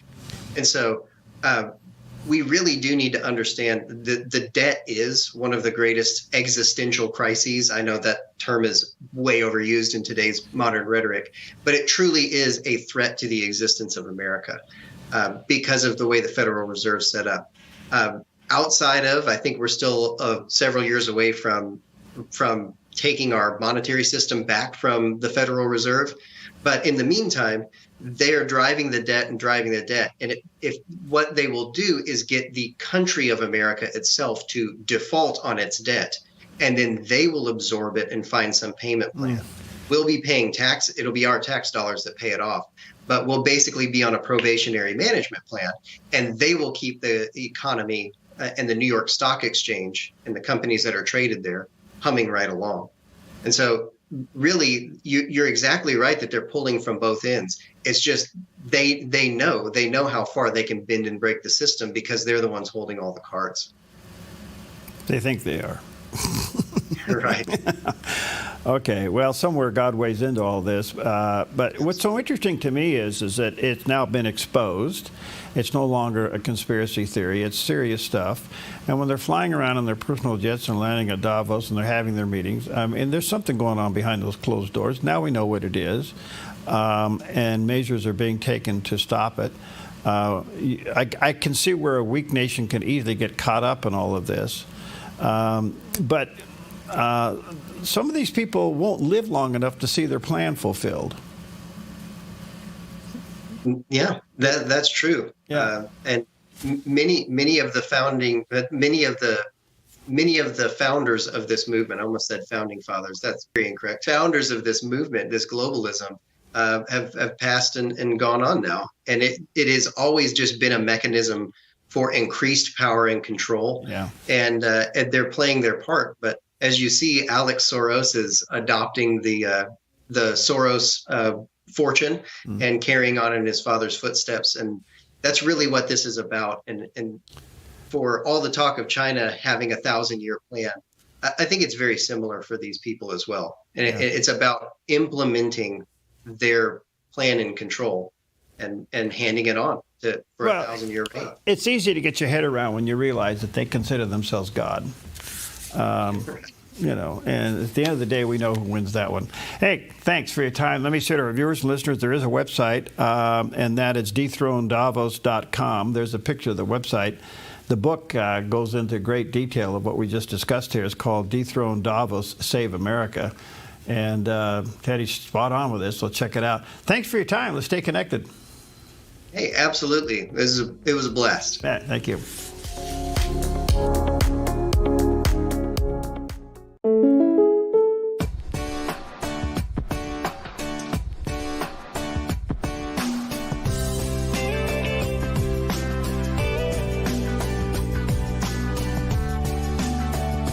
Combining your home and auto insurance could save you time and money. And who doesn't like that? When you want surprisingly great rates on auto, home, and life, call State Farm agent Rory Wold in Medford today. Like a good neighbor, State Farm is there. Come fall in love with Northridge Senior Living, where contemporary sunlit interiors meet old world elegance. Walk through our lovely hallways and enjoy the fun staff-led activities. Forge lasting friendships with other residents and our exceptional caregivers. Dine in style. Gather near the fireplace under breathtaking chandeliers. Our reasonably priced apartments are spacious with private balconies. Northridge is Christian owned and operated, pet friendly, and only 2 blocks from Asante Rogue Regional Medical Center. On-site 24/7 in-home care is available. We also offer senior adult daycare where your loved one can spend the day with us and the evenings with you. Northridge Senior Living, your home. The Dove is touching lives across our network and around the world. Thank you for your ministry and positive encouragement. We watch you every day. Love the morning show. Thanks for the terrific programming and news and lots of laughs. You're my favorite network and station. Let us know if the Dove has touched your life. The Dove TV, encouraging and informative. Support the Dove at thedove.us.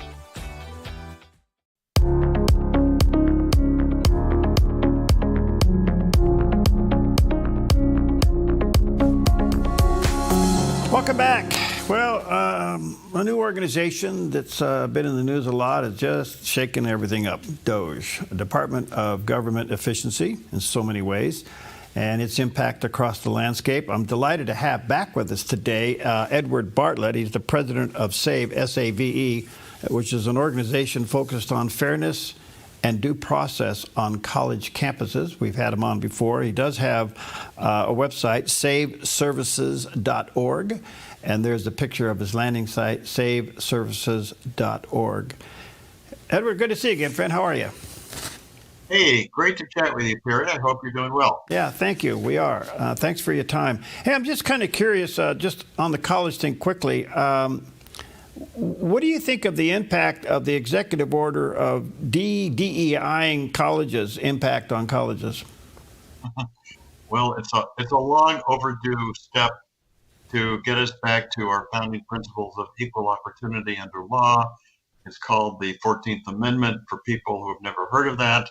But again, we're kind of back to basics here in the legal landscape and in colleges in particular. They respond to lack of funding, don't they? Yeah, there is definitely that is a powerful incentive, and I'll say thank God for powerful incentives. Okay. As you well know, the Department of Labor recently canceled hundreds of millions of grants, this including some of the grants that are tied to gender equality. And your organization is urging DOGE to investigate what you describe as neglect of men's issues. I know this is a real passion of yours, Edward. Tell us about it. It is a passion of mine, partly because I happen to be the proud father of 3 boys, and they're generally doing well, but I know of many men who are not doing well in the world. So, and one example of that is that many men have dropped out of the workforce. Here are the numbers. They are pretty staggering. In the 1970s, 80% of men were in the workforce. Now we're about 69%. Wow, we're talking about millions of men who basically decided to stop, working earning an honest wage. That's very troubling. And what's more troubling is the Federal Department of Labor, which is supposed to be on top of these issues, has totally ignored and neglected that issue. You're bringing it to light. Are they listening? Well, let's give them a couple more days or maybe a couple weeks before we jump on them for not responding. But we actually did meet with some staffers in the Senate earlier this week, and they were very concerned about this issue. So, yeah, we're getting people in the Senate to jump up and down. Why are we ignoring the woes and the challenges facing men? Does your research point to a key reason why men are dropping out? You know, I don't. That's part of the concern is that I'm not aware of a single in-depth, thoughtful analysis of the problem.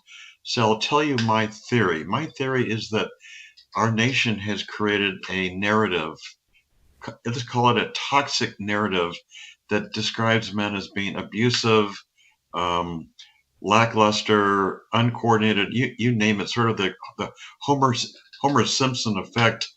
And a lot of young men have internalized that toxic message, basically saying, well, heck, if I'm really not any good, if I'm really a patriarchal oppressor, why should I put myself out? Why should I bother to go to college? Why should I work extra hours or work at all? So I think it's this toxic cultural narrative that's been allowed to jump up. I have to agree with you. I think philosophically you're spot on. And one key indicator of what you're talking about, myself being in broadcasting, so I'm interested in a lot of things that get, broadcasted. I have paid attention lately over the last several years how men are treated in ads. They're always seen as the buffoon. They're never driving anything. If they are, they're being yelled at. But at the end of the day, masculinity is being thrown under the bus because they're seen as buffoons. Well, I think you and I are seeing the same ads. And there's one ad in particular. I'm not going to say the name of the company, but it shows a husband and wife, and the woman is shaming her husband that he hasn't bought life insurance yet. And it's not just sort of a polite reminder. It's like, he needs to be shamed because he just doesn't know any better. Yeah, I'm totally with you about that. Okay. So in the meantime, women's rights are being trampled upon by all this gender stuff. Where's it going? What are we doing to ourselves here? Well, it does. You're totally right. This is totally counterintuitive. The only way to understand this is to understand the extent to which Marxist ideology has penetrated and permeates our culture. Why do I say that? Because Marxism is all about, it's not just to eliminate economic differences, it's to eliminate all social differences, including differences of biological sex. What better way to eliminate differences of sex than to declare there is no such thing as biological sex. It's only gender, and you can have your choice of whatever the number is, 52 genders. Take your choice, and you can change it on a whim. Okay, so there's something fundamental here, and that is we're starting to see the pushback. There's something fundamentally wrong, as an example, of young boys declaring themselves as girls and going into the locker room. Okay, it's against nature, and nature's God. And even people who maybe don't have a strong faith realize this is against natural law. There seems to be an exposure here of, no, we don't want this, we got to go back. The question is, do we know what we need to go back to? We need to go back to the truth, right? What we've seen, especially in the last 4 years, is an assault on the truth. It's an assault on biological truth and basic human values, basic biblical truths. So yes, we have to go back to the basic concept of what is truth, what is reality. So what do you hope to do here, Edward? What's your plan of attack through your organization? Well, in this particular press release that was sent out just a couple days ago, we want to ring the bell of the Department of Labor and say, hey, you've been ignoring the fact that men's labor force participation has plummeted in the last number of years. Why the heck have you totally ignored that? Not only that, we know that 92% of all workplace deaths befall men. Again, the Department of Labor has totally ignored that crying out problem of the excess male mortality in the workforce. So yeah, it's time to ring their bell and say, hey guys, it's time to get with the fact that we have to help our men. Okay, how would you recommend the Department of Labor go about that? Well, first of all, they need to continue their current effort to eliminate all of these discriminatory DEI programs. They've gotten rid of some, but there's probably more. You know, they may go by different names, but we have to eliminate DEI programs that are obviously not constitutional. The second thing is the Department of Labor currently has what's called a Women's Bureau, and that's fine, but the scope of that Women's Bureau needs to be expanded to address the full range of gender problems and concerns, including male mortality, males dropping out of the workforce. So that's our basic request. DOL seems to be caught back in the 1930s. We need to bring them up to date. I'm sure you're aware you're going to get pushback on this, and so how are you how are you gearing up? And the reason I bring that, I mean, all of a sudden you're going to be the promoter of this dominant male masculine abuser. How in the world are you going to overcome some of that? You know what it is. You know what I'm talking about. What's your plan here, Coach? Well, my answer is very simple. Gender equality for men. Gender equality for men. And I'll also say to your male listeners, viewers, be proud of your masculinity. Speak out. Speak your truth. Do not allow yourself to be silenced by the ideologues that don't believe that men deserve an equal chance in life. Well, this is fascinating. Where can they learn more about or join your services here or your efforts? Well, Safe Services, we have a website, of course. URL is saveservices.org. You've got the picture right there, saveservices.org. We are a policy organization, so we're trying to highlight these issues both to the media and directly to lawmakers, both at the state and federal levels. As you know, the Department of Labor, former Congresswoman here from Oregon, and I don't know, have you met with the department heads yet? No, we started meeting with staffers in the Senate. We did that earlier this week, and we'll continue to publicize our very deep concerns. Well, I think they're legitimate, and I want to thank you for doing it, because I think, you know what, women want strong men. Well, I'll add, women are our strongest supporters, and we could talk for a long time about that, but yes, we have gotten enthusiastic responses from women saying, you go, guy, we need strong men in this world. Good stuff. Thank you, Edward. Good to see you again, friend. God bless you. Stay in the fight. Thank you so much. Be in touch.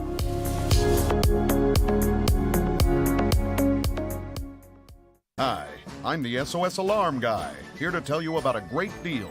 SOS Alarm will not only beat any internet deal, but will install the system too. So burglars, beware. SOS Alarm for security and beyond. At Sweet Tea Express, we've got you covered. Order at the counter and our friendly service staff will do the rest. Breakfast served daily until 2 p.m. Breakfast burritos, biscuits and gravy, skillets, omelets, and more. Sweet Tea Express. Don't get caught hungry. You feel most alive where you feel most at home. And this is living.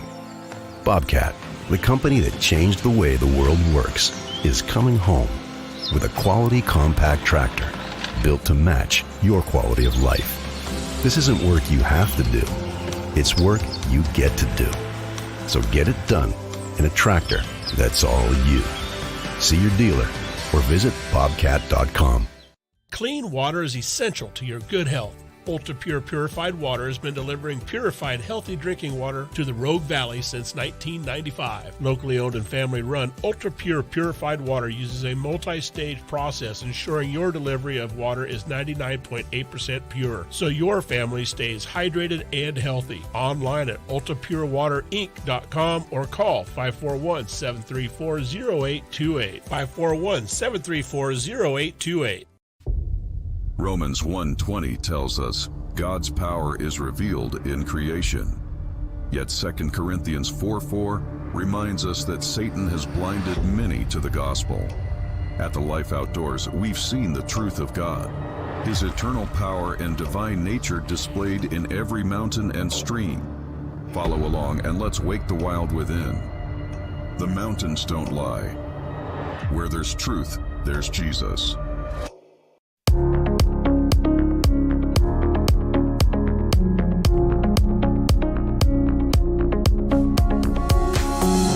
Okay, welcome back. And again, just wanted to take a few moments to give you an update where we are in our spring boost and to thank so many of you that have already responded. You're helping us tremendously with a major project going on here at the Dove this year, as if we needed something else to do or take on. But after being in this great building for 11 years, we were actually fixing it to work better. And we moved in so quickly and got set up. But we're actually in the process now of changing the operation within our own building here to make it by far more efficient and environmentally friendly. We're actually adding very thick insulation, which will help not only for weather and temperature and all that, but for sound. As you know, we're at the airport and we've been interrupted quite a bit with some noise here. And it's going along pretty well. Now that part of the big project we have budgeted for, and we set the funds aside to do that. But now we're asking you to help us with some much needed equipment that will be required in order for us to complete all of this. In addition to the fact that every year things break, wear out, or become obsolete, a little combination of everything. And we're involved in a very high-tech industry. Everything we do is with computers and digital and fiber lines and software and firewall systems. And I mean, all of this is very high-tech. And perhaps you received our letter or our e-blast listing out some things that we're asking you to help us with. It totals about $128,853. And as of today, we're at 29% of our goal. So we're pretty happy about that, obviously, and thankful for every one of you that have contacted us, either through the mail or online or even called. Some have even come by. And you can go online at theDove.us, or you can call us anytime at 541-776-5368. By the way, if you get a busy signal or if it keeps ringing, that means we only got so many people answering the phone. Just try again or let it go to voicemail and they'll get back to you. Or you can certainly and safely and securely go online at theDove.us. And you've heard me say through the years, and I mean this only because I have to be obedient when I felt like this is what the Lord was telling me to share with you, and that is, do not take from your church or any other organization that you're involved in. Supporting the Dove has to be a collective effort, but primarily a result of what the Lord is telling you to do. So that's why we don't suggest numbers or amounts or anything like that. We give you the goal, which is a little over $128,000. That's a lot of money, but in today's world in electronics, I mean, one piece of equipment is $14,000. I mean, you can see how this gets spent pretty fast. So pray about it, and over the next, we kind of spread this out. We're saying over 4 weeks. Why? Because we're right in the middle of the hard part of the construction, and then we get to the technical part of it. And so some of these items we have to get on order. And your response to that would be wonderful. Firewall is a protection system within all of our IP systems and all of our digital systems.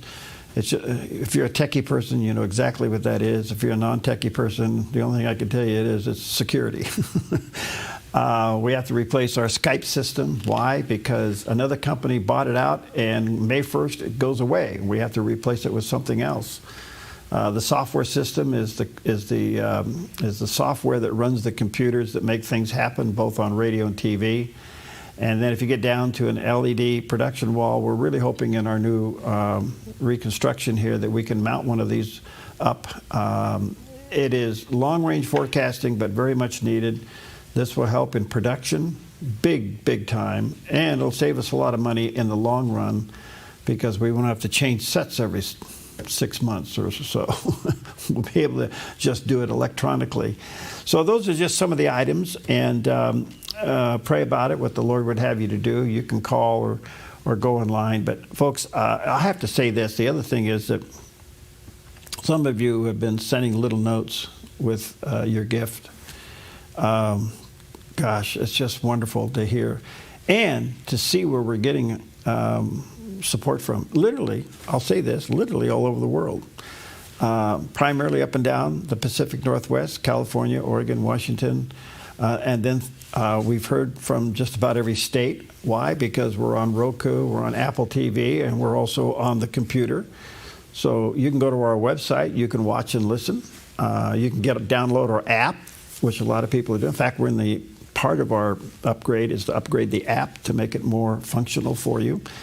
All these things take time and money to get done, but people are literally listening, watching, downloading the Dove literally from all over the world. And so we don't know how big the audience is, but we get these little notes, these little thank yous. And what's really interesting is our favorite program is, and they'll make a little note about that. But folks, all you got to do is read the headlines today and realize we're still living in a very anxious society, culture. And when we get prayer requests, we get a lot of them. And let me just say this, we encourage you to send them to us. We don't publish them. We distribute them among the staff, and our staff takes time in their day to pray for you personally. And so you can go to theDove.us. There's a button there where you can send in your prayer requests. But here's the deal. When you read some of these prayer requests, you're going to go, oh, man.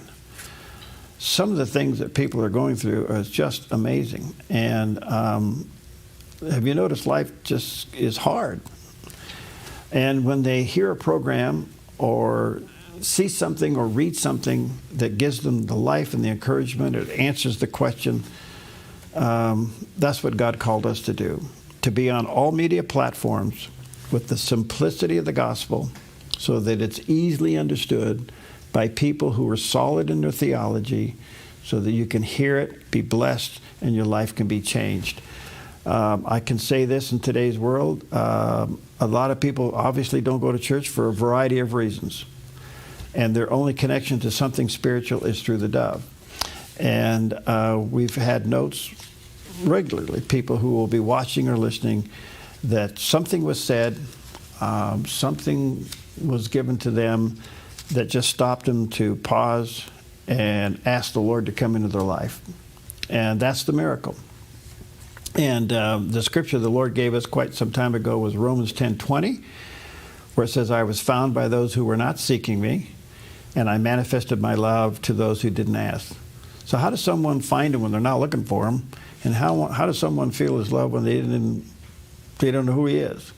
That's the miracle that takes place with the Dove. The Lord will use the radio, the television, the digital, the website.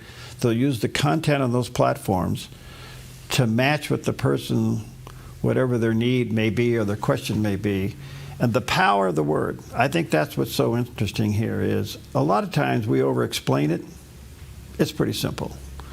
And God can use a program, a song, even a feature that we do on the news sometimes to get people to open up their heart and their mind and to receive them. So they may not even be looking for them. Boom, they find them. Some people say, I happened to tune in. It was a coincidence when. Well, we don't believe in coincidences. Coincidences are God's way of staying anonymous. We think a coincidence, we believe a coincidence is a divine appointment, that God connects you with the content at the right time. And that we're there for you 24/7. We are not here to replace your church. We're not here to take the place of your church. The Bible's pretty clear about that. It says, forsake not yourself, or the gathering of yourselves together. In other words, go to church, be a part of a fellowship, be a part of a group of people, become part of that family. Give of yourself so you can be have the fellowship that comes from being together. But we do minister to a lot of people that don't go, and God does. And then the other person is that we get letters from people who literally are surfing the dial. Boom, they happen to tune in at the right time, and the connection is made. So we're in this spring boost. I want to say thank you, because when you do it, you're partnering with us. You are a partner. Still 84% of the Dove's revenue, working revenue, comes from viewers and listeners like you. And we're humbled by it. We really are. And we try hard to manage it as efficiently as we can. We try to stretch it as far as we can, and to do what the Lord's called us to do. So this remodel that we're in, so everybody's asking, when are you going to be done? When are you going to be? I don't know.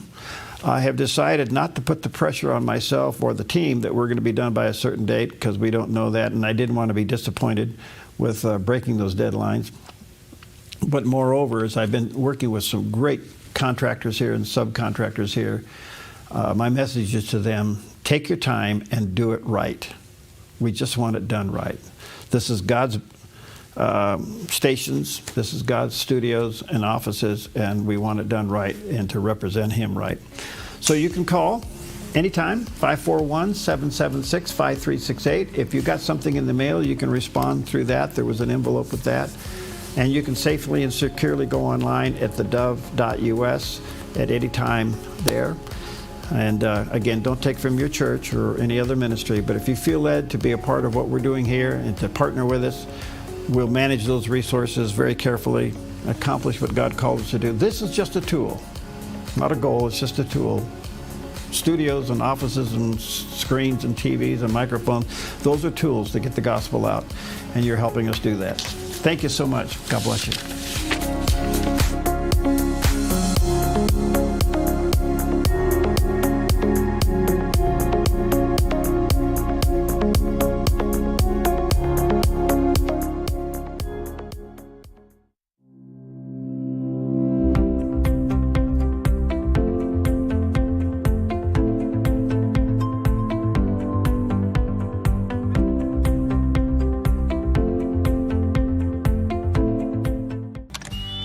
Flag Armory offers top brand affordable rifles, shotguns, handguns, and gear. We also offer an array of classes emphasizing safety, self-defense, and accuracy. We strive to provide